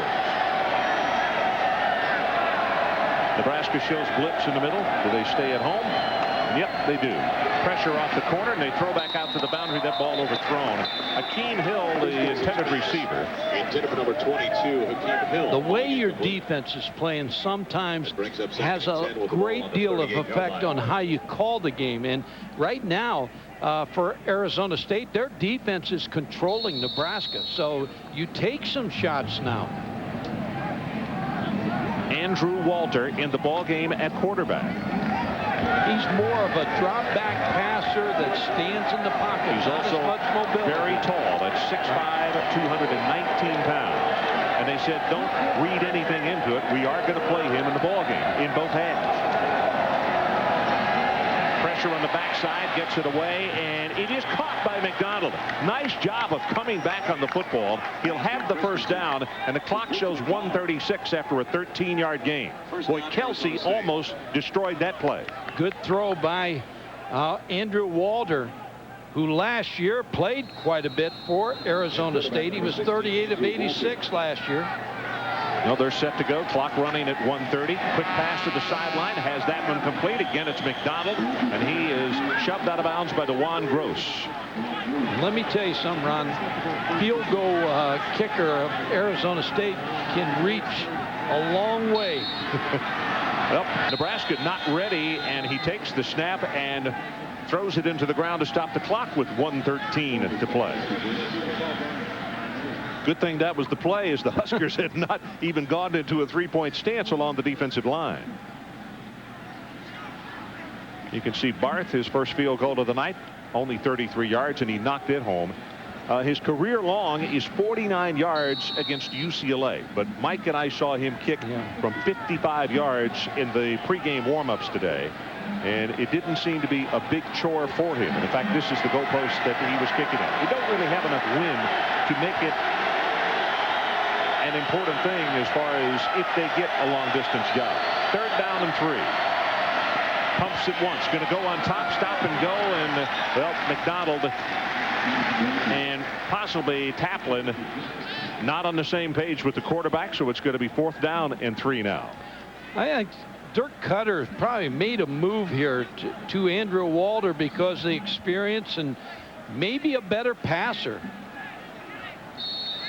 I'll tell you what he's going to have to do here, and I think this is a very smart move. You can't. That's right. You can't give Nebraska the football if you don't make it at their own 43-yard line. No, not with 1:08 and 2 timeouts left. So Tim Parker waits for the snap at his own 43. 4th time that Arizona State has punted tonight, and he angles it for the sideline, but is not going to get it there. It is going to bound at the 3-yard line and go into the end zone. So the Huskers will be 80 yards away with 1 minute left until halftime. 42 yards on that kick. And if you come out of this half 10-3, you win. As Arizona State, with a very young football team, has hung in here. Well, you know, they were a huge underdog, and the one player that made reference to it, the only player who said anything about it, was Unk, the linebacker. And he just said, I'm stunned that we're 21-point underdogs. And so we thought, well, but he knew what he was talking about. He said, we've had a lot of cohesiveness, and that our defense is all together on the same page. He talked about the crowd, and he said all those people in red, they can't play. He said it's 11 on 11. So Thunder Collins, again, the I-back, lining up behind Judd Davies. Play action, and he's going to reverse it out. Looking downfield, through it. Whoa, he got away with one there, almost intercepted. Bowling is who he wanted, but he stared him down and then threw the football. Jason Shivers, an All-American type safety, who led this team in tackles last year with 89. Mike, I love this kid. What an engaging young man. He's only a sophomore, but he was thrown into the fray the 3rd game his freshman year at a very difficult position, playing that safety spot. And when he came in to talk to us on Wednesday out in Tempe, he's really a lot of fun. Straight ahead, Thunder Collins, there's nothing there. Ricardo Stewart will trip him up. That's 5 tackles for Stewart now. Clock runs with 44 seconds and is stopped, and a timeout has been called, as Nebraska has just not been able to get anything going this quarter offensively, with the exception of that one long drive. No, and ASU is calling the timeout, so they want this football back one more chance, and with 44 seconds to go. Jamal Lord has had a first half of very good runs, broken plays, threw the ball a couple times well. Here's a big long run in the first quarter that they made. Here's a pass. They have not thrown the ball very effectively in this first half. Let me give you these numbers, Mike. Jamal Lord completed his first 2 passes for 25 yards, and since then 1 of 4 for 1 yard. He's not either The problem is the pass protection, or he's not letting things develop in the passing game. Becoming impatient. Yeah, and that happens for a young quarterback. All of a sudden you get on the field, the picture's not the same as when you were practicing. It's moving a little faster. I'll tell you what, that's one of the things I was impressed with this afternoon in watching the young freshman running back up at Ohio State. His picture was good. Extreme patience for such a young player. Hit a Fuji moment. Claret really put on a show. 3 touchdowns. Third down conversions. The Huskers only 1 for 6. They have missed their last 5. And they need to take this football to the 30-yard line if they're going to keep this drive going.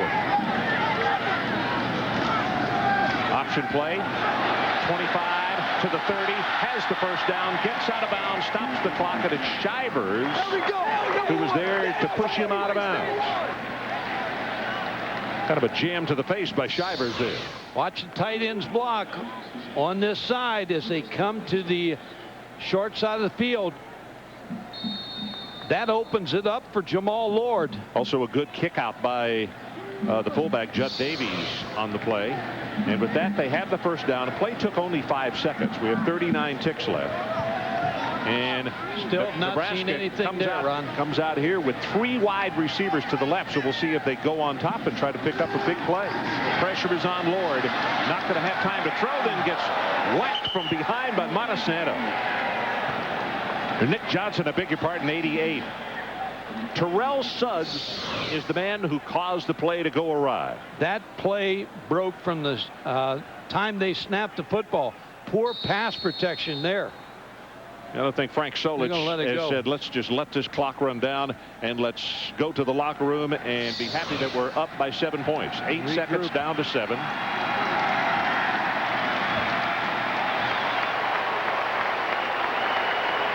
So the Sea of Red with a partial standing ovation as they head to the locker room. And let's go down and check with Adrian Karsten. Adrian? Coach Cutter, you'll have the ball first coming out in the second half. Do you come up with something big offensively, open up this game, or just remain patient?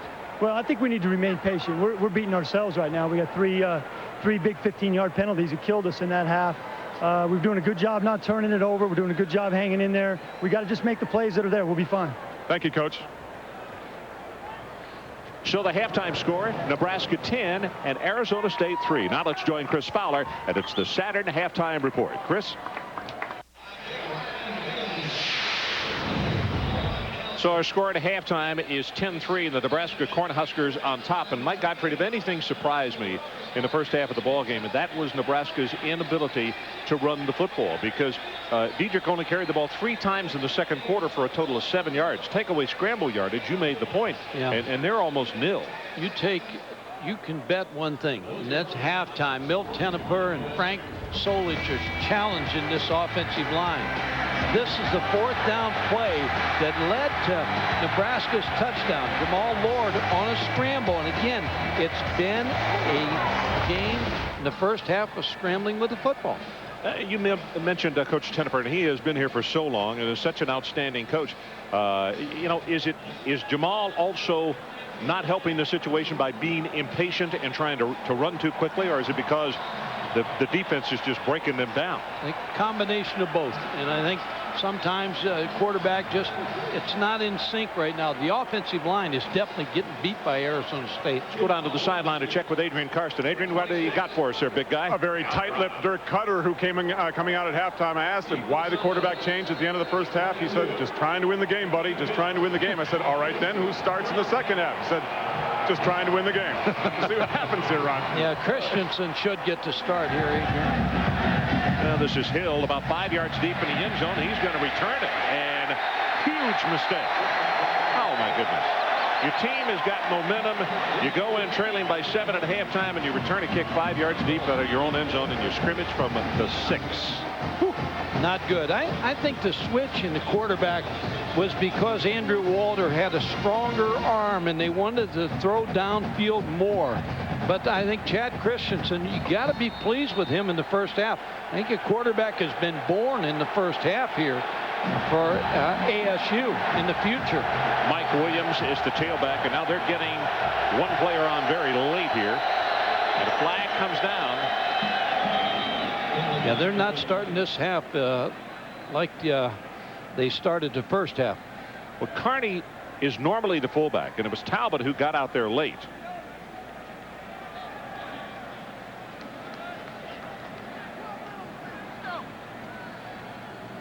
No, Nebraska's backing up.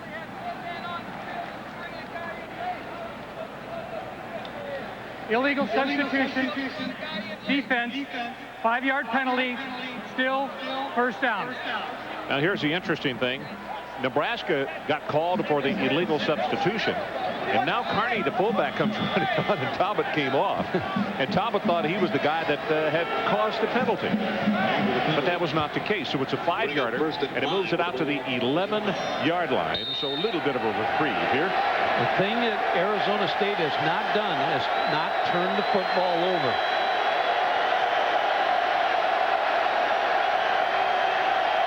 McDonald in motion, back to the open side, and he goes straight ahead with the running play, and Williams just can't get anywhere. That's going to be a loss of a yard. DeMario Williams is the man who led the attack for the Huskers. I'm sure on both sides of the ball, Craig Bowe and Frank Solich and Milt Tenneper, they challenged this football team.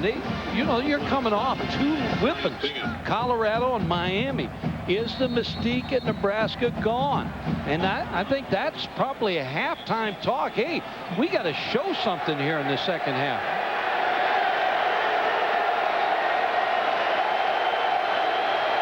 Second down and 6. Straight in the pocket this time. Christensen breaks down, throws it very dangerous. That could have been intercepted. Ricketts was right there to get a hand on that one. And the youngster almost made that fatal error of staring him down just for 1 tick too long.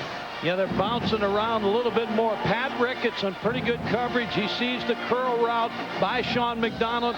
He comes up with his right hand and deflects the football away. Good coverage. They're trying to get Sean McDonald on Ricketts and not Gross. Third down. Christensen has missed his last 3 attempts. Nebraska showing blitz. And they stay at home. Stunning inside. Pressure going to be hit.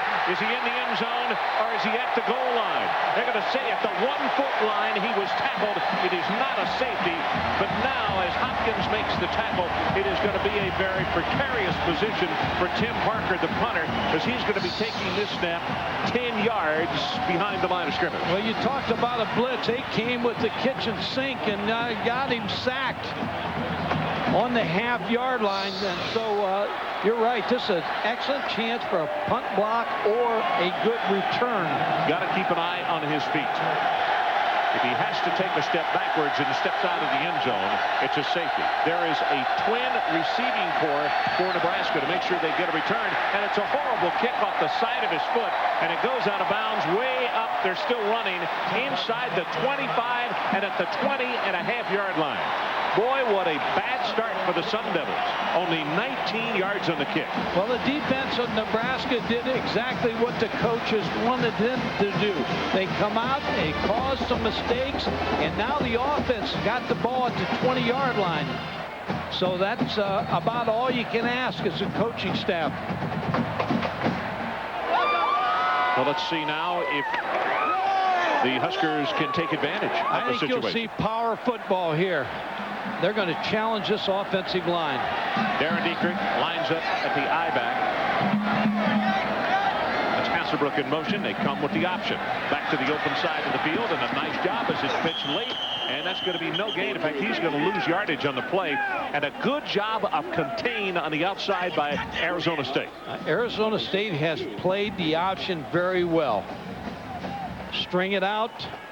Here's what Nebraska's done in the first half. You had the first good drive, 10 plays, 56 yards, got the field goal. Then the 9-play drive. Everything else, it's been Lawrence Welk. 1, 2, 3 kick.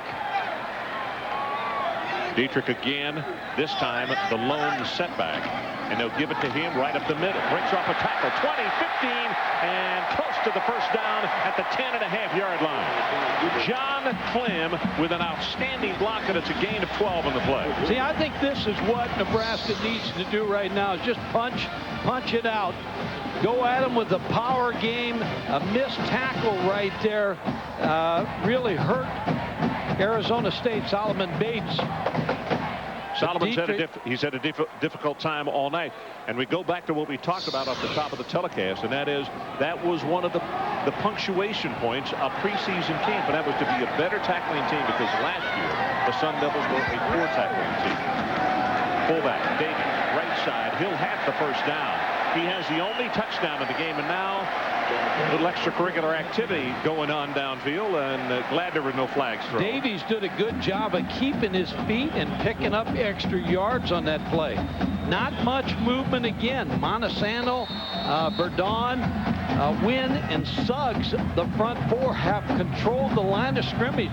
Jason Shivers and Wynn combining on that stop there. Shivers is an excellent player out of the secondary.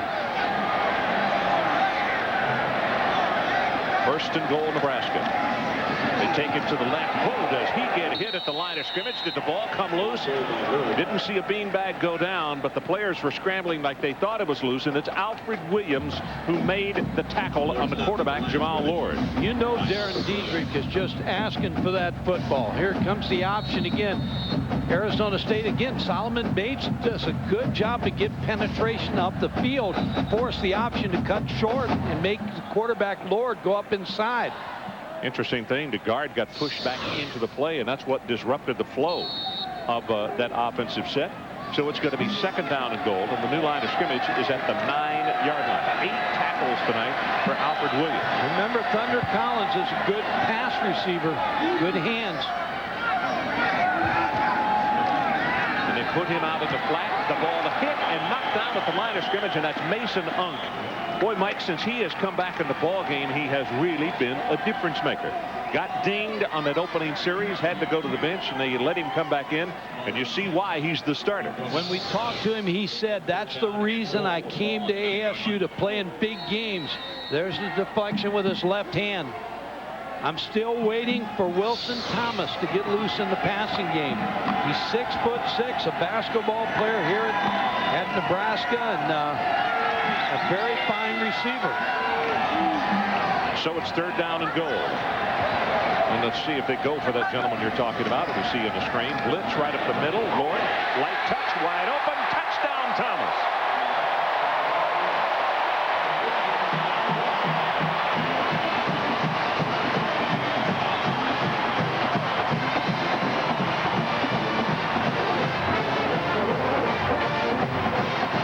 Golden and Stewart, don't know what happened on the coverage, but nobody was around. And Mike, what do you have to go back to? The mistake on the return team, 5 yards deep in the end zone. If you get the ball out at the 20-yard line, then you got some operating room, and that mistake led to another, and now it cost them a touchdown. Jamal Lord showed me something here, because, Ron, he stayed in the pocket right here. Gets blitzed by Unk, gets hit in the mouth, and still got the pass off to Wilson Thomas. And there's a blown coverage right there. He's wide open. So let's take a break. 11:20 left of the third. Huskers 17-3. Well, so far it has been Arizona State who has been turned upside down in the early going of the second half. 17-3 as the Huskers take advantage of an unwise kick return that only went to the 5-yard line, and then a poor kick. But that's because they didn't have the 10 yards to line up behind the line of scrimmage. This kick, and I think someone got to the return people. This one was only 2 yards deep. And let's take a look at this hit as Lord was injured on the last play, Mike. He gets pressure from Unk, the linebacker, and he hits him and goes down. It looked like his right leg. Adrian, I think you got a little more on this. What do you got? Bruised right shin is the official word from the team doctor. Depending on the length of this defensive series for Nebraska, he should be back. But again, Coach Solich wants to pare him back a little bit. He said maybe he got so impressed with him in the first half, he let him kind of dictate what he wanted to do by himself, so they want to pull him back a little bit on his offensive game plan. Okay, that's not surprising because Mike was talking during the timeout. He thinks those two I-backs would love to just hammer it away at Arizona State and stop throwing. Straight back to Williams, and he's hit after a yard gain. Hollowell, one of the first men to get there, number 17. when you look at a football team, there's an old adage that all the old coaches used to use. You're as good as your senior class. There's 6 seniors on this Arizona State football team. 5 play regularly. So you get your leadership from your seniors. So this is a time right now that you're challenged by this football team. Leaders have to develop right here because this is a tough time. You're down 17-3 and you're on the spot. Yep, you're going to find out what you're made of right here, because now down by 2 touchdowns. Christensen sets in the pocket, gets this one away, threw it too hard and too low to Pinkard, and it will go incomplete as Des Moines Adams was coming from right defensive end, applying pressure. You know, we talked about the poise in the first half. ASU played with so much poise. They're not playing with poise in the third quarter. That was Chad Christensen actually pushed that ball to Mike Pinkard and didn't throw the football. Ever since that kickoff return, they've just unraveled. So it's third down, and they need to take it out to the 30-yard line unless they want to have to kick it again.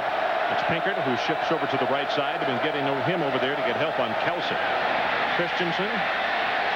Here comes Kelsey, and he's got to sack him at the 10-yard line.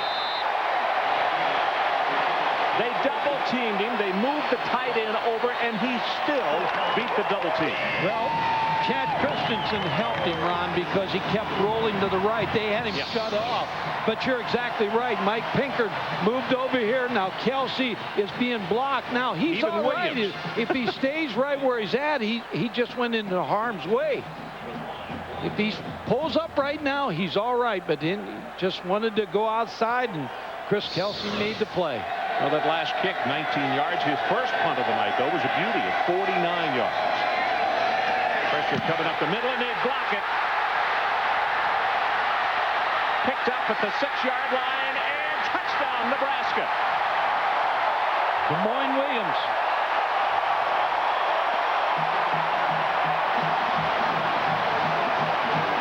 Scott Shanley scores the touchdown, and it was DeMario Williams who got the block.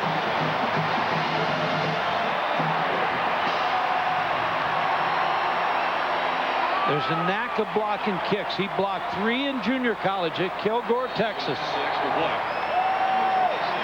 Well, we've only played 5 minutes and 22 seconds of the third quarter.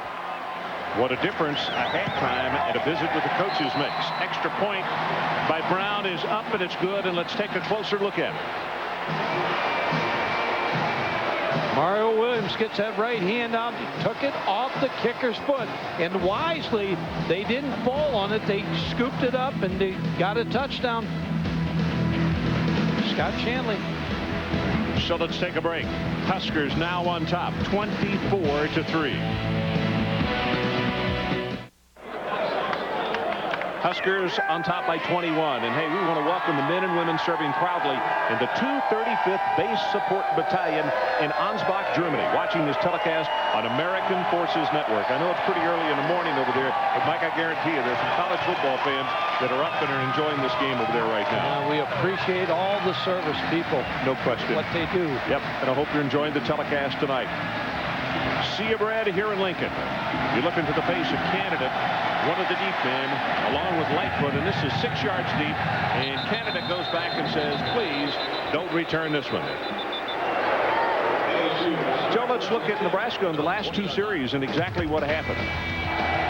They've been getting after Chad Christensen. Defense really putting pressure on, getting him inside the 1-yard line. Then the touchdown pass to Thomas. Then special teams, the block kick. First mistake Arizona State has made. And then you're always vulnerable in the first game in the kicking game. Andrew Walter comes back in at quarterback, the sophomore out of Grand Junction, Colorado. Pumps it, going to go on top, trying to get one out to McDonald, and he underthrows it and almost intercepted.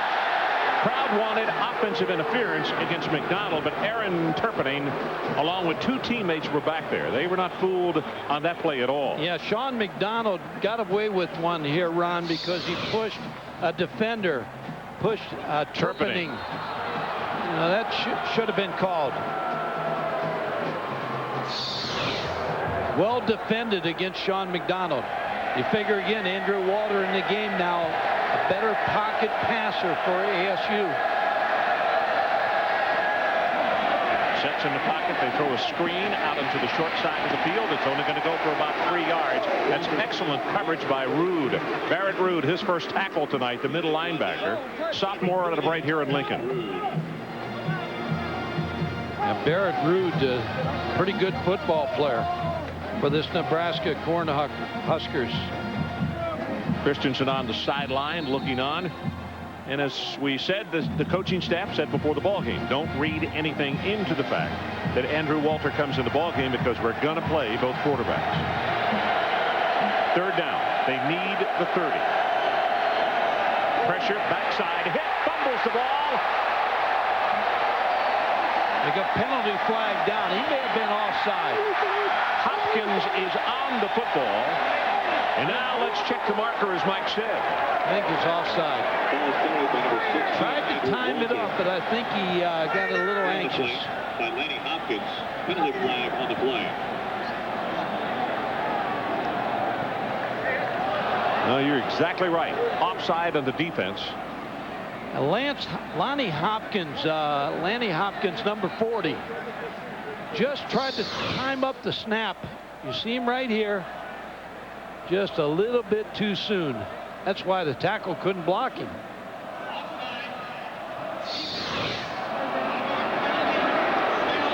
You know, it's still not enough for the first down. No, Arizona State's going to have to contend with a 3rd down and 2. And I'll tell you, Kelsey has just been giving them fits off that left corner. And they have Arizona State has not run the ball very well either. Justin Smith has come into the ball game at left end, replacing Kelsey, as Craig Bowl gets some fresh blood on the field. They bring Candidate into the ball game. 2 of 9 on 3rd down conversions are the Sun Devils.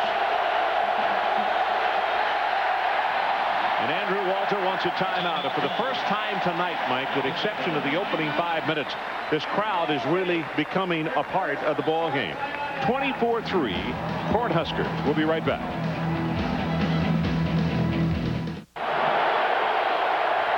Well, tonight's Aflac trivia question. Which is the only team to win a national title the season after losing a Heisman-winning quarterback? We'll have that answer a little bit later on.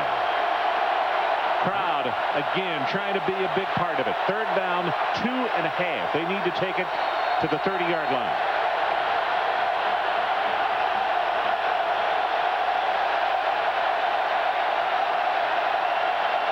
Bolton in motion. Pitch back goes to the tailback, and he's going to have the first down. Breaks it into open field, and this is Candidate with a very nice run out over the 40-yard line. A gain of 13. And credit Drew Hodgson with an outstanding block on the play, number 53. Good play call, too, because it looked like it started to be a toss to the right in a misdirection play to the left side. Candidate, a pretty good running back. Hodgson block and takedown. Doesn't matter. They got a first down. That's exactly right. New line of scrimmage out at the 41. Again, they put Pinkert in motion and put him over there on the right side.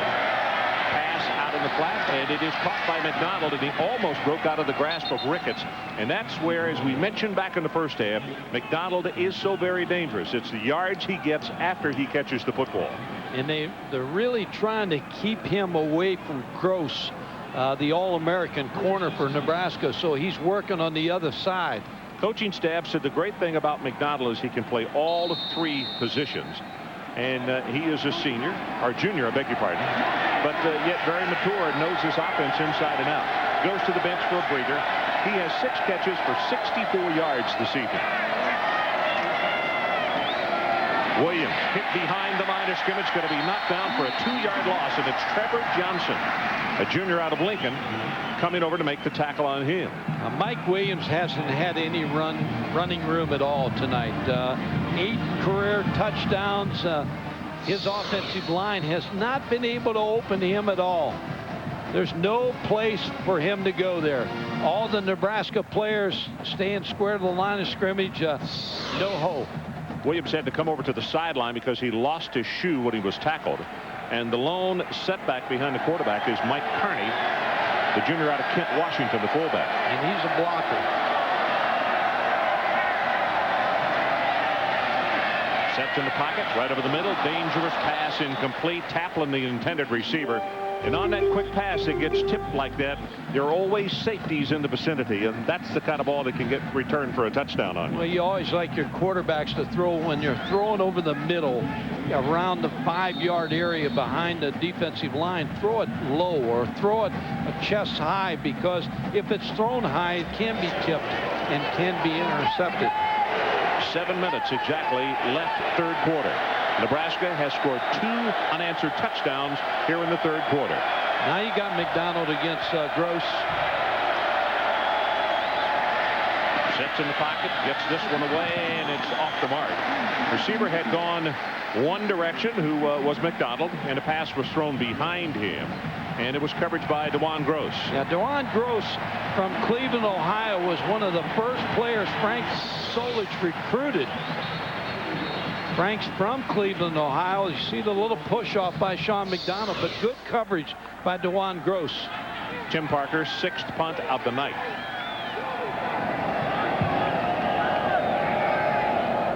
Last 2 punts, first one 19 yards, and the last one was blocked.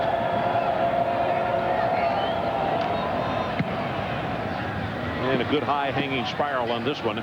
Gross waits for it and is going to return it at the 7-yard line, which is a little bit of a mystery here with the way things are going. By the way, the answer to tonight's Aflac trivia question, which is the only team to win a national title the season after losing a Heisman-winning quarterback.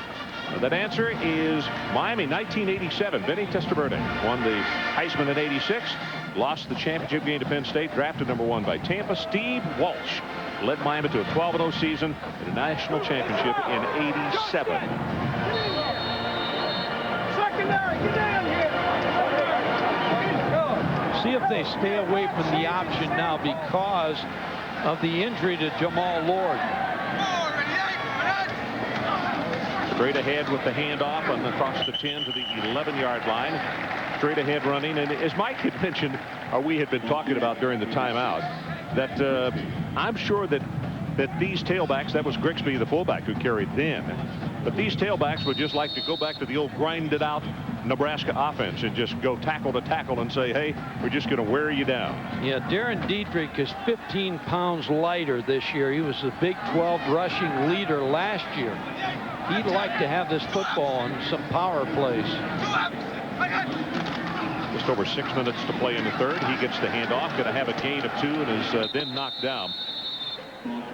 Ron Franklin, Mike Gottfried, and Adrian Karsten coming to you from Lincoln, Nebraska. Third quarter, and it's the Huskers 24-3. You know, Mike, you were talking about Dietrich. I really enjoyed our visit with him yesterday. Of course, he's Canadian, out of Scarborough, Ontario. And he was talking about, we were mentioning that Kambongo, the big right defensive tackle, is from Montreal, Quebec. And he said, hey, you know, I don't want to get on my stump, but there's some good football players coming out of Canada, and more schools are beginning to discover that. Blitz off the corner. This pass thrown low, and it's incomplete at the 20. Wilson Thomas was the guy that the pass was intended for, and R.J. Oliver was right there. I'll add to that a little bit later when Nebraska gets back on offense. But you're right, there are some good football players. And number 94, Cabango, and Dietrich are 2 of them around the country, but there's a lot of good football players.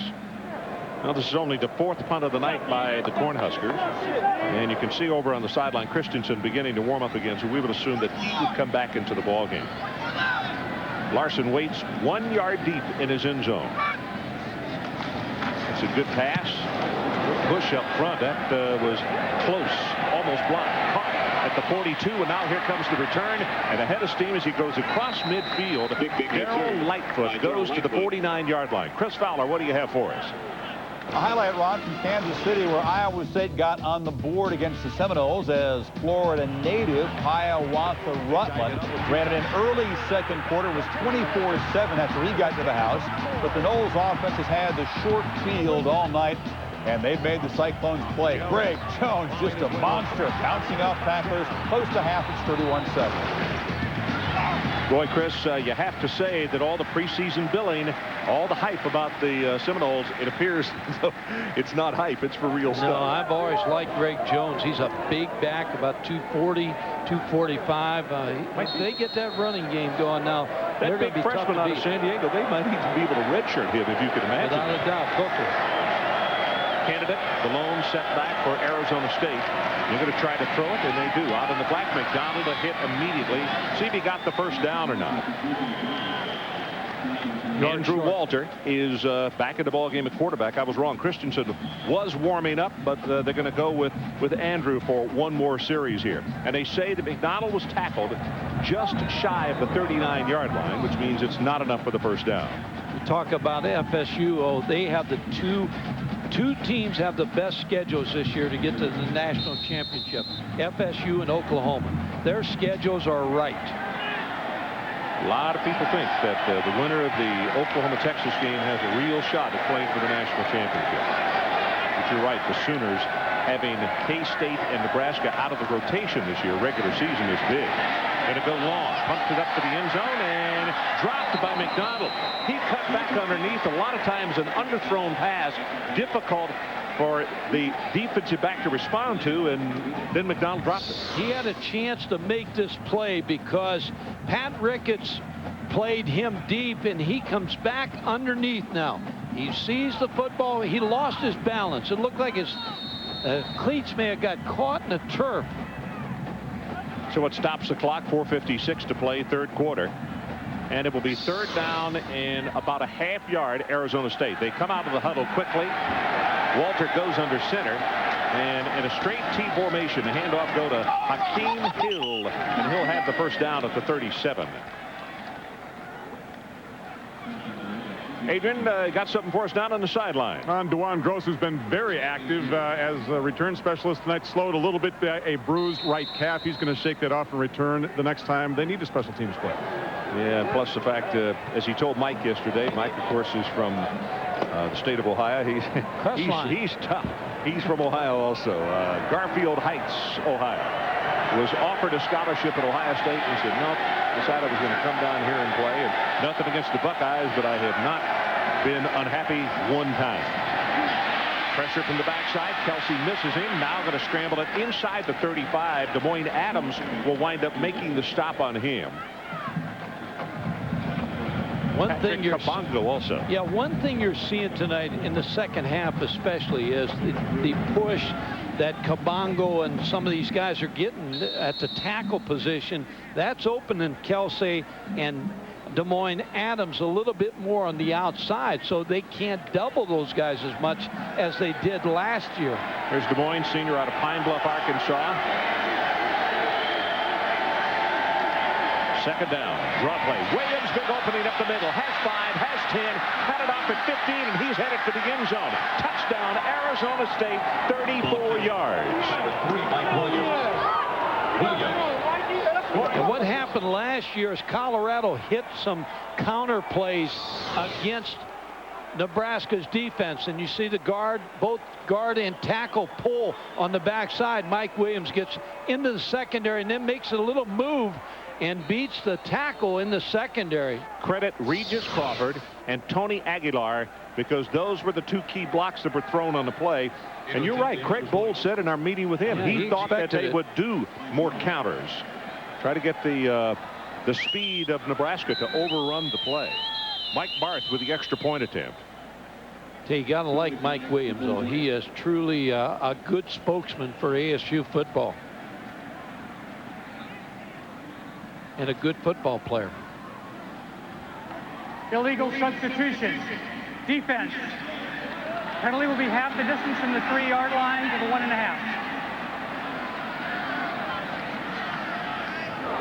Now there's Mike. And I think what you have to say, he's persevered tonight. He has been extremely patient because, as you had pointed out, he has not had a lot of running room. He's been hit in the backfield before he could really get started a number of times. You know, we talked about him. He's a great athlete, high school basketball player, averaged 18 points a game. There's the extra point, and it is up and good. 3 minutes, 41 seconds left in the third quarter, and our new score, Huskers 24 and the Sun Devils 10. Fresno almost did it again to Wisconsin. Had them on the ropes. Yep. Long pass over the middle. It looked as though it was going to set up another scoring drive.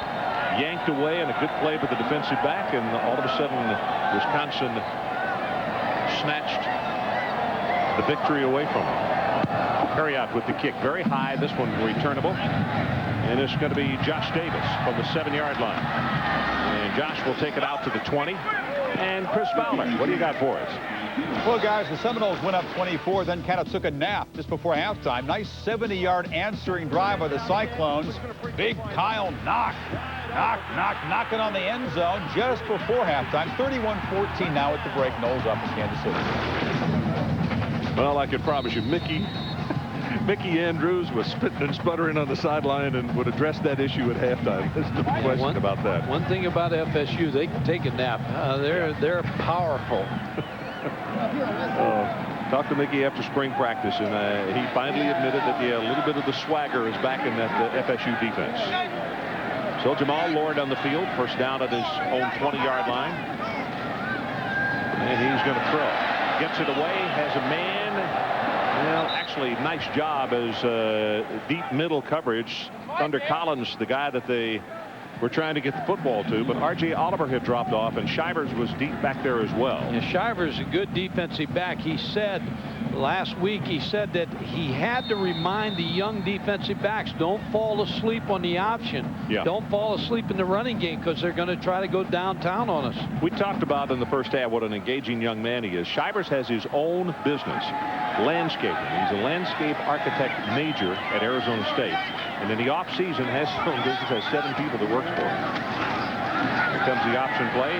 Lord fakes the pitch. He's going to carry it 30, 35, and 37-yard line. Shivers is the one who pushed him out of bounds.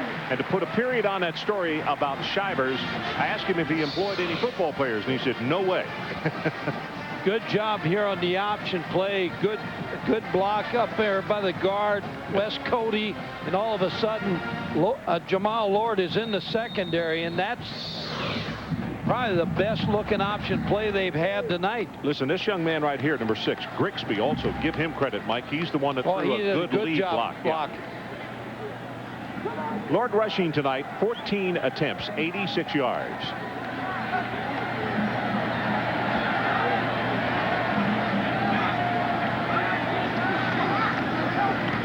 Inside a handoff, and that's going to go to Thunder Collins, and he will be close to the 40-yard line. Montesanto is the man who is there defensively to make the stop for Arizona State. And we're about to go into 3 minutes left to play in this third quarter. The other thing, you got to take your hat off to ASU and Brent Guy, the defensive coordinator. No big plays by Nebraska. They haven't broken the long run, the big long pass. They made them work for everything they got.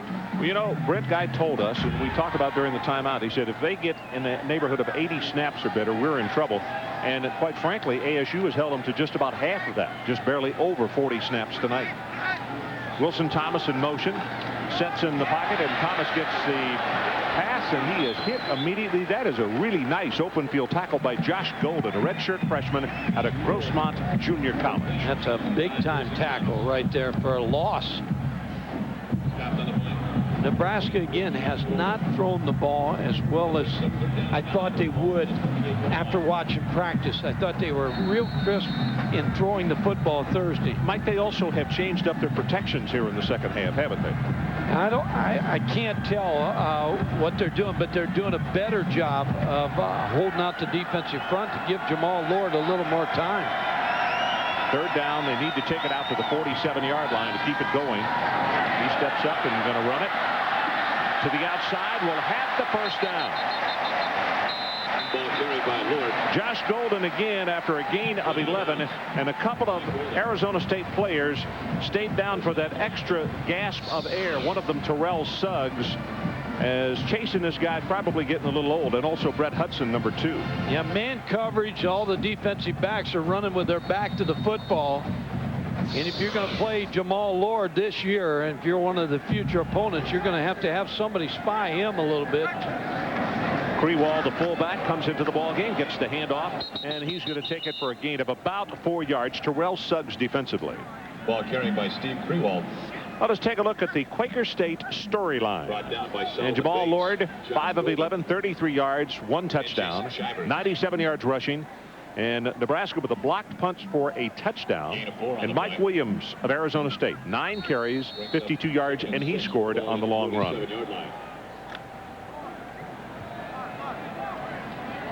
Again, that same set in the backfield. Krewall, sophomore out of Scotia, Nebraska, and Thunder Collins. And it's Collins. Krewall blocking for him. And going to have the first down and second effort over Jason Shivers as he'll fight it down to the 40-yard line. Now that's Nebraska football. The off-tackle play.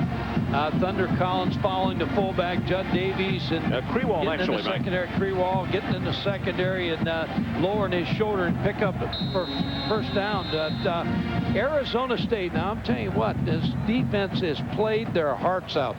Mason Hunt comes off the bench and is back into the lineup, number 52.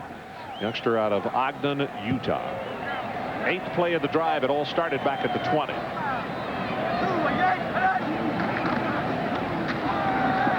Thunder Collins, and his feet are taken out from under him by Ricardo Stewart. Stewart at halftime was the leading tackler in the ball game with a total of 7, or 8 actually, and he now has credit for 9. Well, the way you do that, the 8-man front, you almost get 9 people close to the line of scrimmage with both those safeties, but Ricardo Stewart has tackled very well, and that's what they wanted to come out of spring practice and fall practice.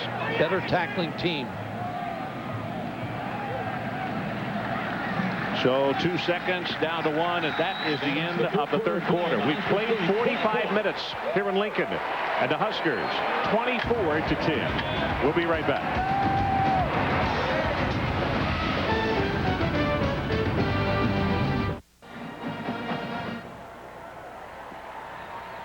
Welcome back to ESPN Saturday Night College Football, presented by United States Postal Service. It's the 2002 BCA Classic. I'm Ron Franklin, along with Mike Godfrey and Adrian Karsten from Memorial Stadium in Lincoln, Nebraska. And our score, as we head to the final 15 minutes, 24-10, the Huskers. They scored 14 unanswered, and then the Sun Devils just came back. Nice run by Williams to put them into the end zone. And right now, the Huskers inside the Arizona State 40-yard line.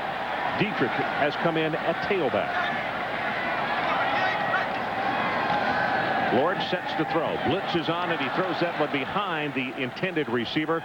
And let's take a look at the game track. And this is the way things have gone in this football game tonight. Jamal Lord's debut. Well, the scrambling in the first half just really had Arizona State begging for a little mercy. Then a blocked field goal attempt, and that was blocked by Demario Williams.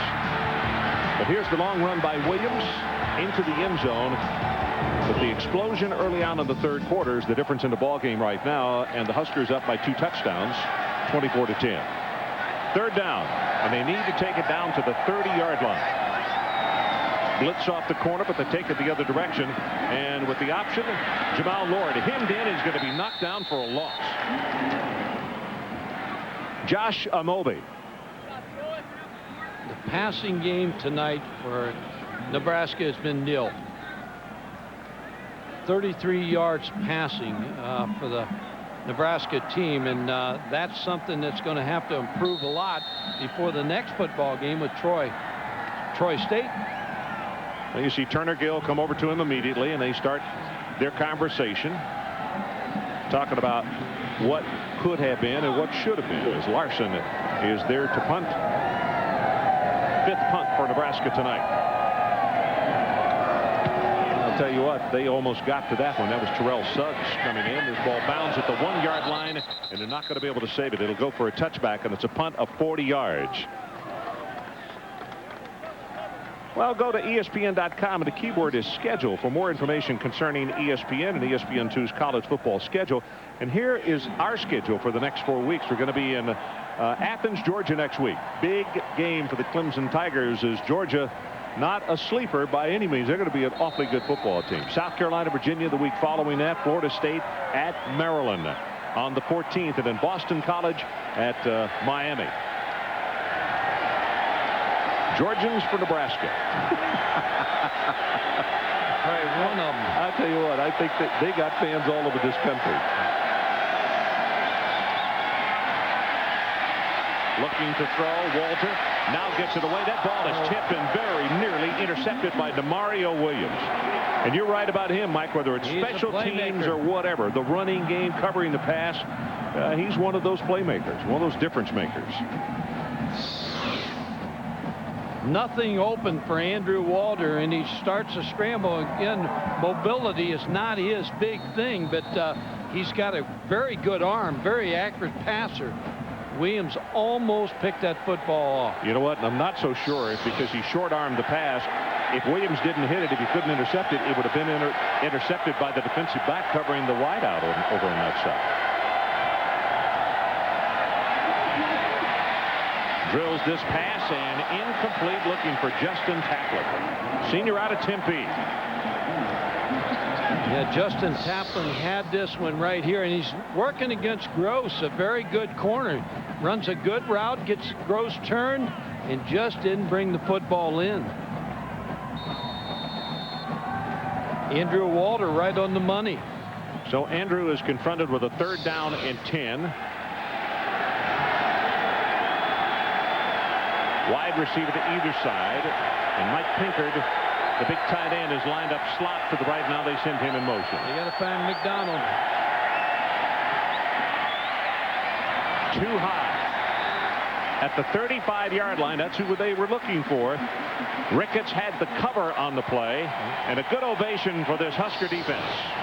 Now, Pat Ricketts is up for the challenge here on McDonald. He snapped off that route and made a good defensive play. Ball thrown high. Well, DeJuan Gross was shaken up just a while ago, but he's back as a single safety at the 40-yard line for the Huskers. Tim Parker prepares to punt it away. Gross, no fair catch. Makes it at the 40, 45. Trying to spin back around and going to be tackled after a 7-yard return by Jason Shivers. 39 yards on that kick. And we'll take a timeout. 13:36 left in our ball game. It's still the Huskers.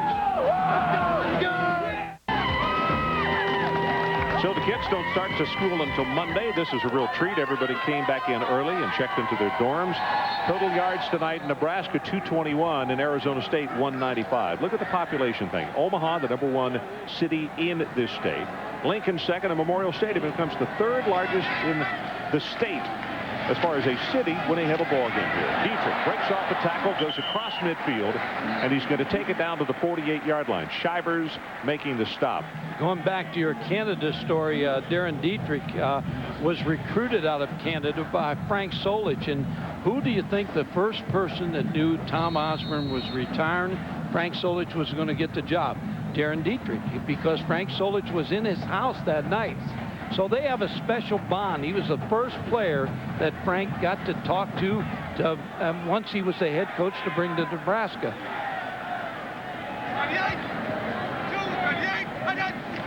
Second down. Dietrich gets the handoff again and fights his way. Good second effort. He's going to have the first down. Just to continue that story just a tad, we talked about Kabongo also being from up north, from Canada. And we were told the story that Kabongo, when he came in for his visit, that they made sure that Dietrich is the guy that took him around and showed him around. And he was so excited. He knew about the black shirts and everything. He told him he was going to come here to play football. And when he received a gold shirt, not a black shirt, he called his mom. He was so excited that he was a part of this football team. Well, you asked Dietrich about Canadian football, and he said, hey, people here still think we live in igloos. So he said, we have good football. Yeah, I didn't remember the igloo part, but there's Kabongo right there. You think I made it up? No, I know you didn't, Mike. Montreal, Quebec. Now, he's the first guy you let out of the team bus.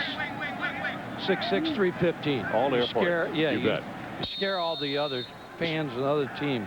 By the way, Shivers made that tackle just a moment ago. He is in double figures along with Stewart for Arizona State. Both of those youngsters with 10 individual stops in that one tonight. In fact, Shivers has 4 solo out of the 10. Rude leads the way for Nebraska with 5. Pitch back. This is Davis. Turns the corner. 35-30, and he's off. Davis lost his balance as he goes down inside of where they're going to mark him. He stepped out of bounds at the 23.5-yard line. Good for 17. Mike, I've always liked this kid. He is a hard-nosed fella. You hit him, and he gets right back up and hits you in the mouth. Yeah, Josh Davis gets the pitch. See, all of a sudden on that play, Jamal Lord just pitched it. He didn't take it down the line of scrimmage because of what ASU did on defense. So Josh Davis with running room. Thunder Collins, credit him with a paving block. Dietrich back in the ball game. He gets hit at the line of scrimmage. One of the first men there, Terrell Suggs, and then is thrown down by Unk. Ron Franklin, Mike Gottfried, and Adrian Karsten. Good to have you along on this first Saturday night. First of many this year. We've never started quite this early before. No, it's early. They're going to play in June one of these years. Oh, I don't think so. So a lot of these preseason games are coming to an end. The Black Coaches Association game, which this one is here tonight, has 2 more years to run, but a lot of the other preseason classics are going by the boards. About to go under 11 minutes left in our ball game. Huskers continue to lead 24-10, and a good drive going right here. Zings this one out, incomplete, and Wilson Thomas probably will go back to the huddle and say, Jamal, you're going to get me hurt throwing that ball high when I got man coverage out here in the flat. And when you're talking about a receiver at 6'6", that was high. I think Adrian had a chance for that football on the sidelines. Well, it was thrown pretty close to him there. You're right. You got to make the catch, Adrian. Oh, no, the Heisman please pose. don't, Oh, no. don't do that. Oh, boy. Third down, line to make. They need to take it down to the 13-yard line, Michael. And here comes the option. Quick pitch comes to Dietrich. Has a blocker in front, and now that blocker is going to be called for holding. The flag goes down at the 22-yard line, and that's Hasselbrook that they're going to flag on the play. And it was, well, he was out there kind of alone. It was hard to hide that one. Probably lasted so long, the play just developed real slow.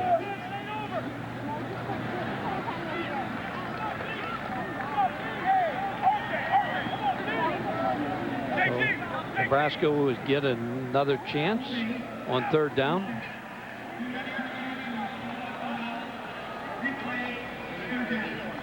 So the replay 3rd down, and the ball is spotted down at the 32-yard line. So let's see. It's going to make it what they need 19 yards to pick up the first down.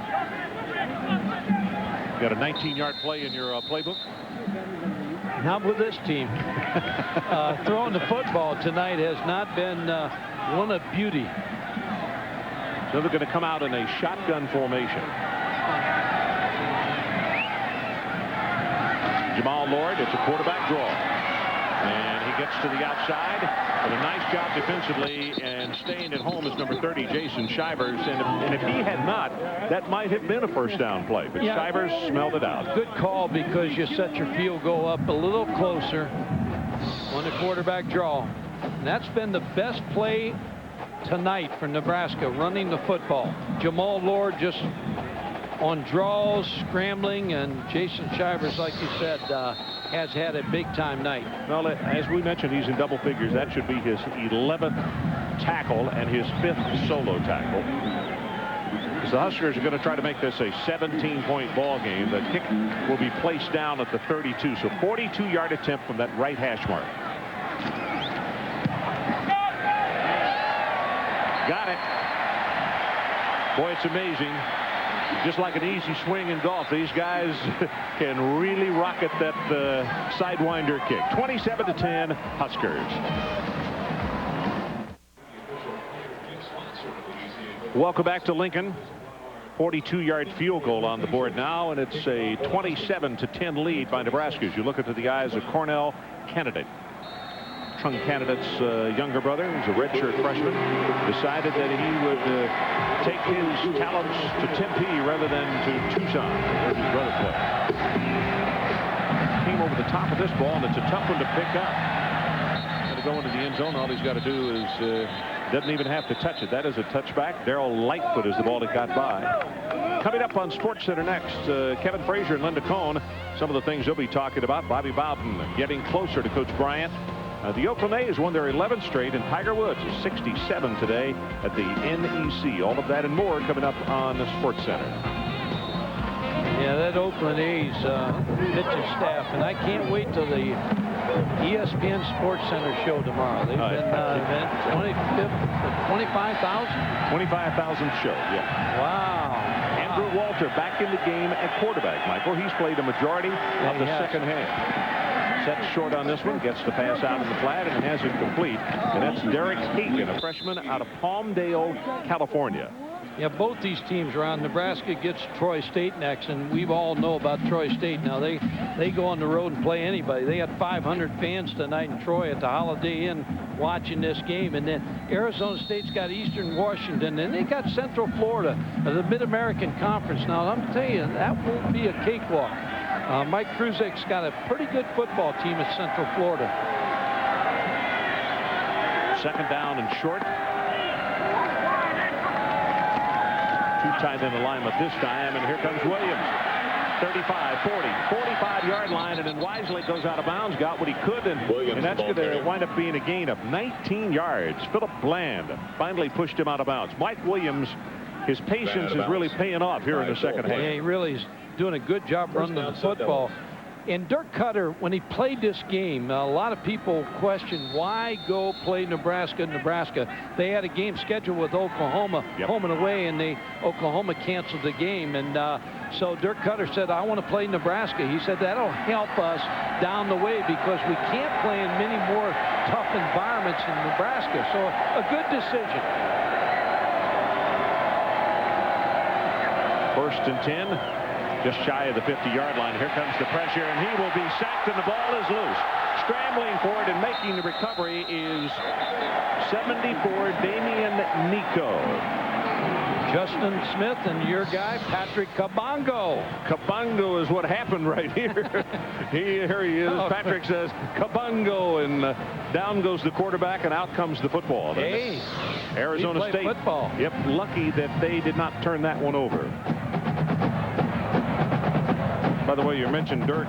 His father grew up in McCook, Nebraska, and is a big Husker fan. But tonight, there are over 60 Cutters here cheering for Arizona State. Had dinner last night with his mom and dad and some other administrative folks from the BCA and also from Arizona State. Tries to set screen, and they get it, and it is hit behind the line of scrimmage. Barrett Ruud. They're not going. It's for Ruud. Mike Williams caught the screen pass, and Ruud just read it brilliantly. Barrett Ruud's dad, Tom, was an All-American here. Second-round pick of the Buffalo Bills, so the apple don't fall far from the tree. And this guy, he is active as a linebacker. Well, you know, as a middle linebacker, you've got to be rude, very rude. And he played that one perfectly. Played off and then came up and made the hit on the tailback Williams just as the pass was caught. 8:10 remaining in the ball game. 17-point Husker lead. Third down and an absolute mile. Blitz off the corner. Going to throw to the opposite side, though, and McDonald has to play defensive back, or that pass might have been picked off right there. And again, they picked on Ricketts, and he has been up to it. Ricketts has played well at the corner spot. Here he knows it's a takeoff on Sean McDonald. Plays it well. In good position. You know, these are very good fans here and very wise football fans. In the last couple of series, they have given a standing ovation to the defense as they've come off the field because they know these last two series on defense have been outstanding. They played well. 8th punt of the night by Parker.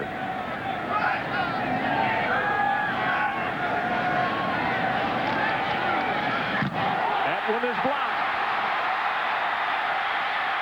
Hopkins got that one, and the ball is down inside the 10-yard line. Boy, he is taking all kinds of time, and Lanny Hopkins is the man who got the block, recovered by Demario Williams. And Nebraska's coached well because they try to scoop it up. They can't lose the football by scooping it, and they get closer to the end zone. So Nebraska special teams, always said the first game, you're vulnerable in the special teams.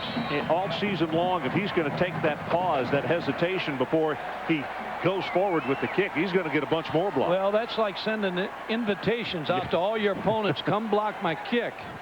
When you get 2 blocked in the opener. I think Demario Williams spelled touchdown there. He didn't try to fall on it. He was going to pick it up and score.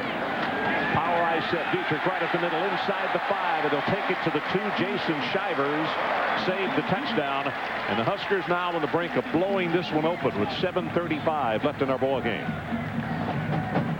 Darren Dietrich has had a better fourth quarter. They finally have gone to the power game, and they've opened up some holes for number 30, Dietrich. 16 carries for him, Mike, 77 yards. Davies the blocker. They give it to Dietrich. High over the top, and touchdown Huskers.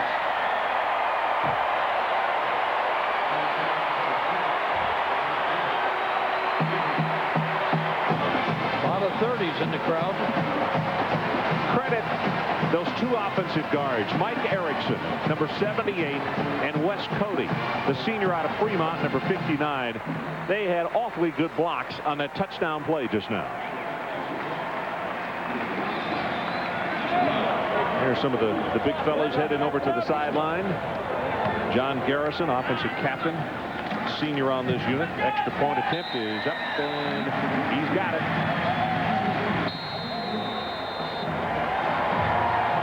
Lanny Hopkins set this all up, Ron, with the punt block. Came off the corner, got his left hand on the football, set up great field position. So we'll take a break. 7:12 left in our ball game, and now it is a 24-point Nebraska lead. The number 2 and undefeated Cornhuskers faced off with Colorado in their regular season finale. Despite a team record 360 yards of total offense in the game, the Buffs scored 62 to pull off the shocking upset of the Huskers. But even with the loss, Nebraska found themselves in the Rose Bowl playing against number 1 Miami for the national title. The Canes' offense and defense proved to be too much, though, and they won the national title. The 99 points given up in the 2 games is the most ever by a Nebraska football team. You know, Mike, another thing that is amazing, you have to go back to 1961, the last time that Nebraska lost 3 football games in a row. And in fact, you want to look a little closer. Frank Solich was a senior in high school in 1961. And it would appear tonight that 3-game losing streak is beyond the realm of possibility as they lead it by 24. This kick taken in by Lightfoot at the 2-yard line, gets across the 20, and then goes down hard. So we talked about the first half, a little stopping and going, stuttering, and the offense in this third late quarter, and also in the fourth quarter, far more hitting on all cylinders, wouldn't you say? Yes, still a lot of questions, though. The passing game's nil. Yep. Special teams bailed them out a little bit, the 2 punt blocks. Haven't seen the crisp running of Nebraska, the power game, and I just think there's a lot of questions about this football team. I have a feeling that in the next few weeks against Troy State, Utah State, that the running game is going to become more prevalent, and then the passing game, they'll work it back in. But they know what their bread and butter is. They better get it ready before they go to Penn State. That's for sure, yeah. Christensen back in the ball game at quarterback. Mike Williams at tailback. Frank Solich was a fullback here at the University of Nebraska. I mentioned he was a senior in high school in 1961, and in 1965 he was an all-conference fullback. And you say, well, Frank's not real big. Well, in the straight T formation, the fullback didn't have to block and do the things that they do now. Play action. Nope.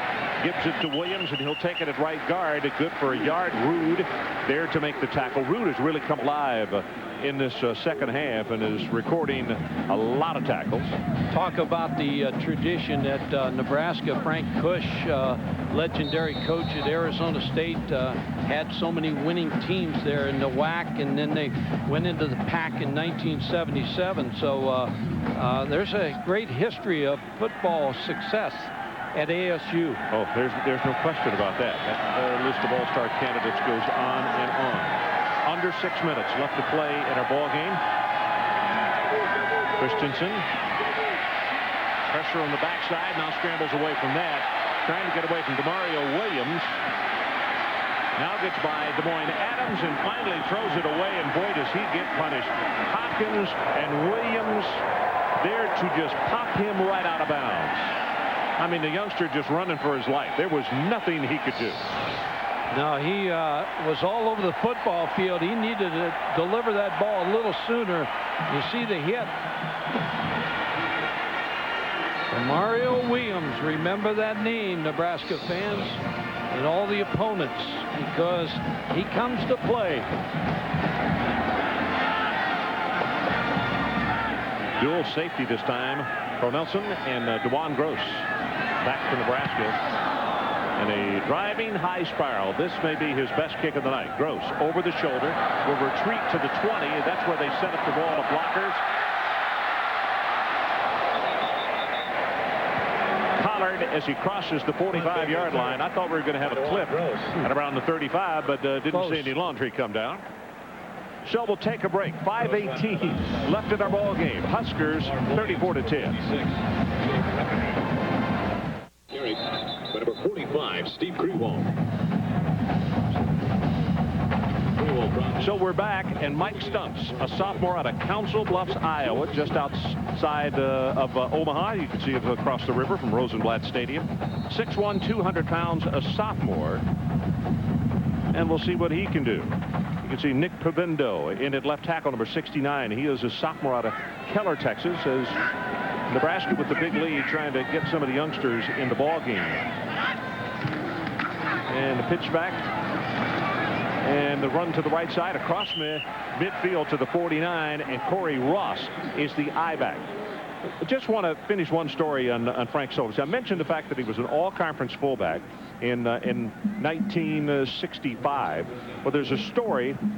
Fat Fox Bryant, who they named this press box actor, Don, the longtime sports information director here at the University of Nebraska, told me at dinner last night that Frank didn't want to be the smallest player on the team, and that they had the media weigh the guys then, and he wanted to weigh 162, only weighed actually 157. So when they weighed him in his underwear, he taped a weight underneath his underwear with a 5-pound weight, so he'd weigh 162. They caught him, and officially he went in at 157 pounds, and he was, in fact, the smallest player on the Nebraska team. He still made all-conference, though. Flags down all over the place in the secondary at around the 35.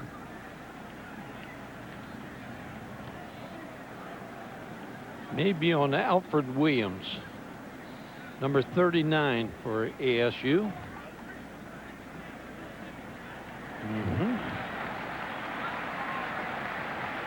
And Alfred's going to come out. Mike, isn't that 4 personal fouls in this ball game? Coach Cutter mentioned that at halftime.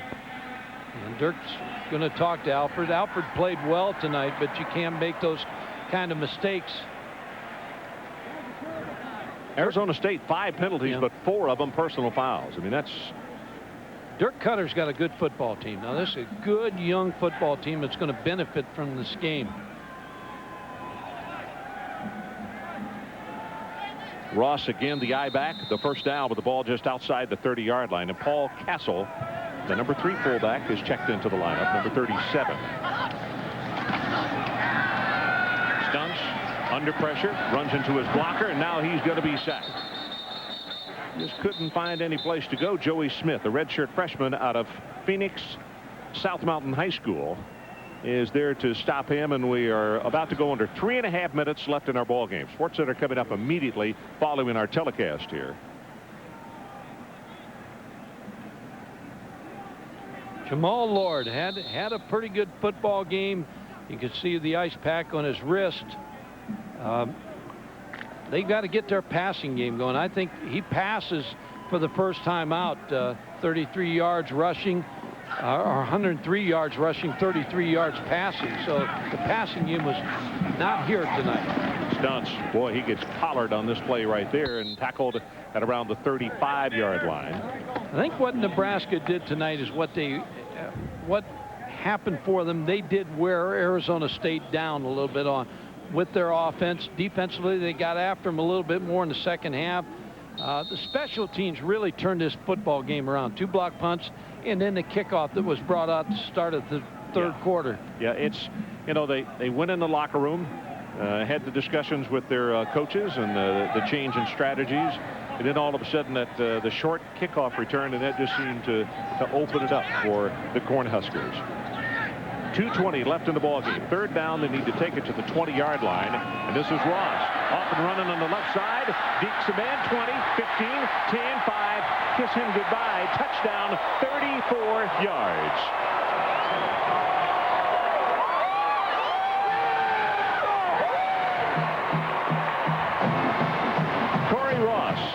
Scores the touchdown, and now the youngsters getting to play in the ball game, and that's an exciting time, Mike, when you get to contribute to your team's effort, because you've been working just as hard in preseason practice as the regulars have. Yeah, this is garbage time, like in basketball at the end. You pick up some stats and a touchdown. Well, he's a redshirt freshman out of Denver, Colorado, Thomas Jefferson High School. Brown with the extra point attempt is up, and it's good, and we're going to take a break as you take one more look at Ross heading for the end zone. 41-10. There's a beautiful moon here tonight. We talked about it. It is partially cloudy, but not enough to keep that harvest moon off the skies here in the heartland of America, Lincoln, Nebraska. As I mentioned at the top of the telecast tonight, there are a lot of places that have a huge passion for college football, but I'm not sure this place is surpassed by anybody, Mike Godfrey, when it comes to love and devotion of college football and their team. I will never forget. Place to play. Oh, I will never forget walking into the Rose Bowl last year for the national championship game, and of course things didn't turn out well for them that night, but it was about 2/3 full of red.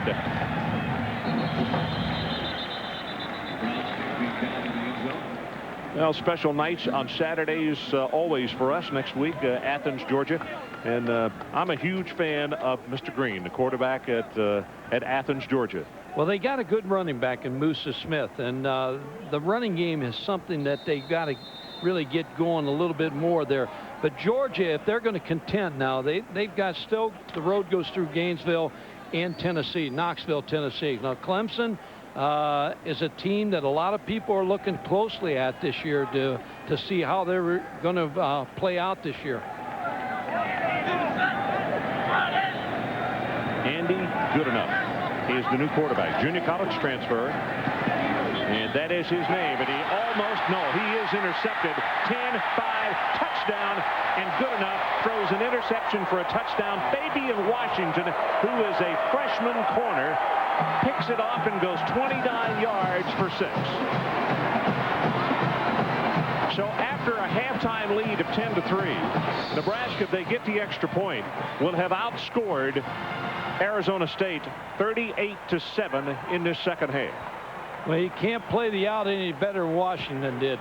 He jumped right on it. This is a young guy that Nebraska is really excited about. Fabian Washington, and they think, look at that smile. They think he is going to be a very good one, and he proved right there that, yes, he is. Extra point up, and it's good. And now, with 1:55 left in our ball game, 48-10 Huskers.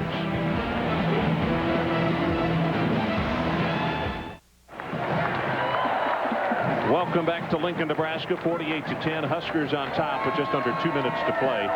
Mike, we were talking about those games on the schedule, and we got as far as the game in Athens next week. Yeah, I'm looking forward to seeing Willie Simmons and Tommy Bowden's offense, and South Carolina, Virginia coming off a loss. They had a chance to win. Boy, Al Grove's got a very young football team.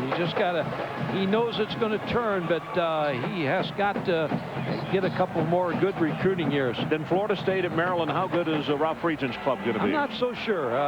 Ralph's team is going to be as good as it was last year. Florida State, of course, is serving notice on all the ACC teams that they're back.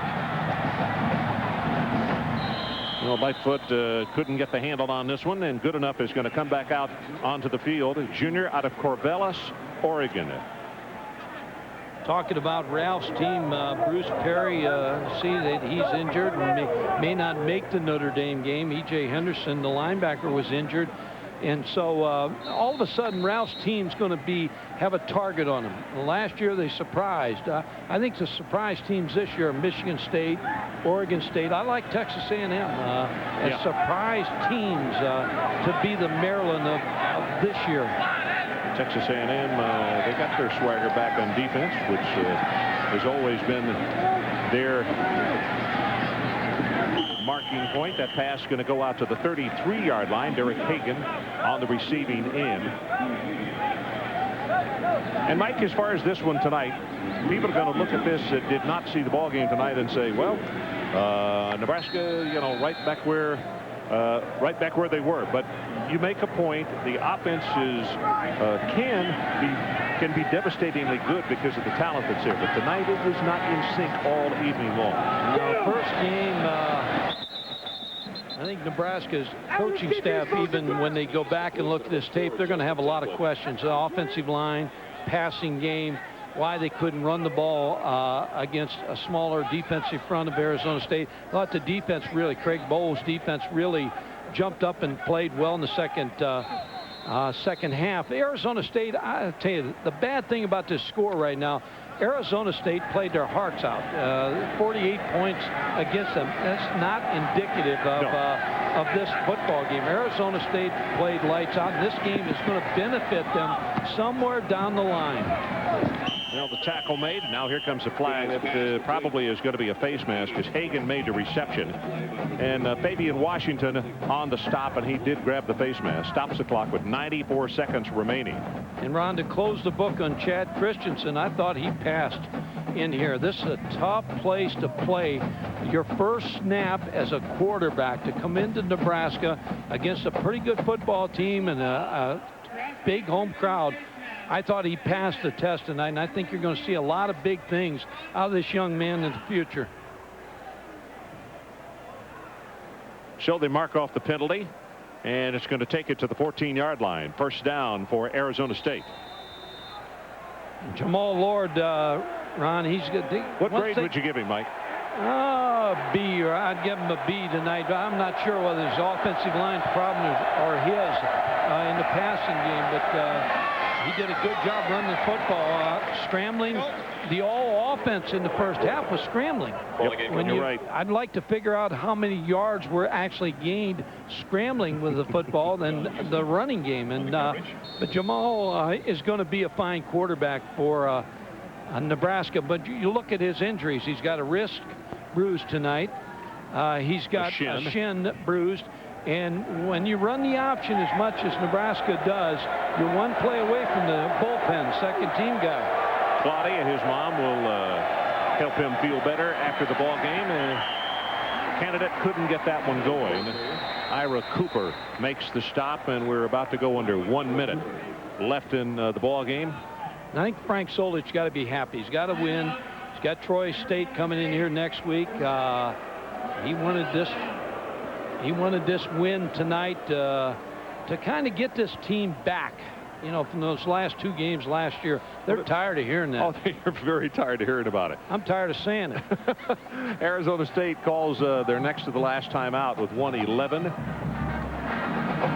Well, here's a look at the schedule for the Cornhuskers and what they have coming up. Troy State, then Utah State. Then they travel to Nittany Valley. That's the game that's going to either they're going to pass or they're going to fail right there, because that's the game that will give a barometer of where they're at in the national scene.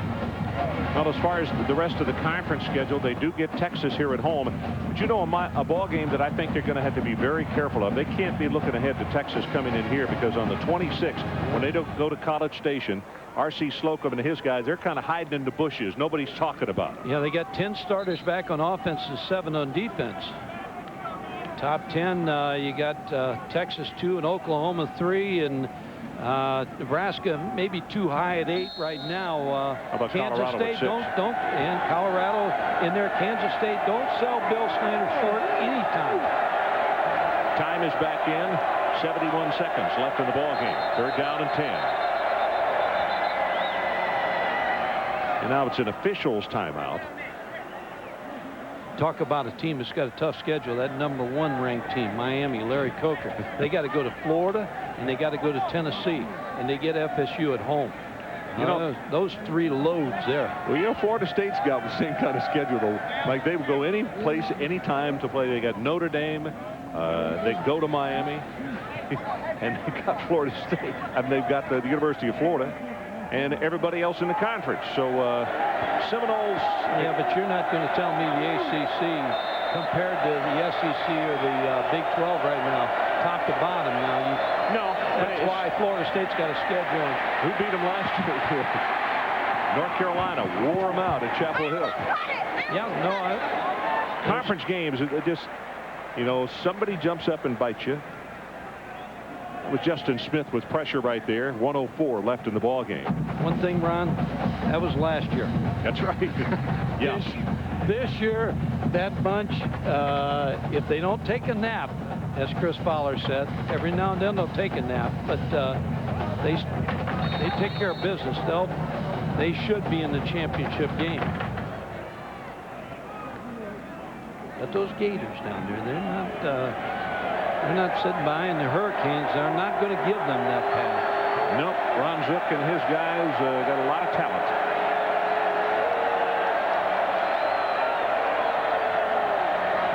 Short drop, fade route, and threw it for an interception and couldn't hold on to it. Ball was dropped. That's Fabian Washington, who was back there, and the misread between the quarterback and the receiver. Texas, Oklahoma, they probably have risen to the top of this conference, you think? Yeah, right now you'd have to say that. Mac Brown has done such a wonderful job of recruiting down in Texas, and Bob Stoops and his guys have just, boy, they've done a marvelous job. And I like the fact that that is, rather than an offensive staff, as most staffs are now, that's a defensive staff. I think when you approach it from that direction, you always give yourself a chance to win. Is that a wrong assessment or what? No, I think they play hard on defense, but they're good on offense too. Pass in the flat, got this one complete at the 13-yard line. Darren Hagan, and he's going to be stopped, and 4th down will go awry. And now all they got to do, unless Arizona State uses their last timeout, these fans are going to get a little rude themselves if they do. All they got to do is run 52 seconds off the clock.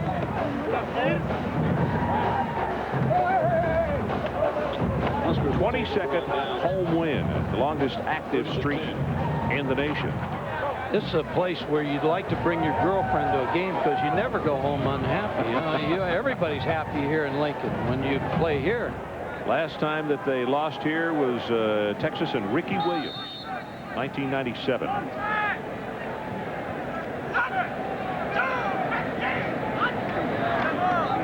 And Davis comes in at the I-back, and they pitch it to him. Joshua Jr. out of Loveland in Colorado. I mentioned earlier, I really like this young guy because he's got the temperament. He's a football player.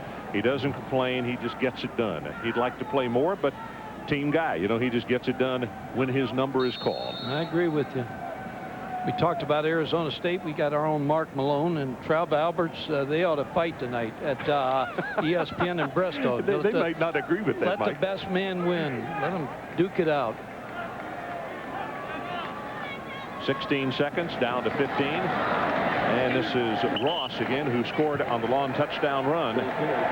9 seconds down to 8, and they're beginning to stand and count it off and applaud. And the Cornhuskers of Nebraska are going to win this opening game, the BCA Classic in Lincoln.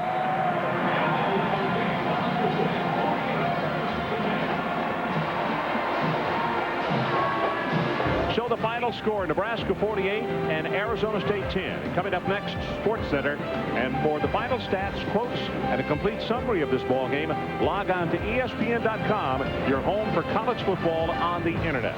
For Mike Godfrey, Adrian Karsten, and our entire ESPN crew, I'm Ron Franklin. This has been a presentation of ESPN, the worldwide leader in sports. Huskers win it by 38. Good night from Lincoln, Nebraska.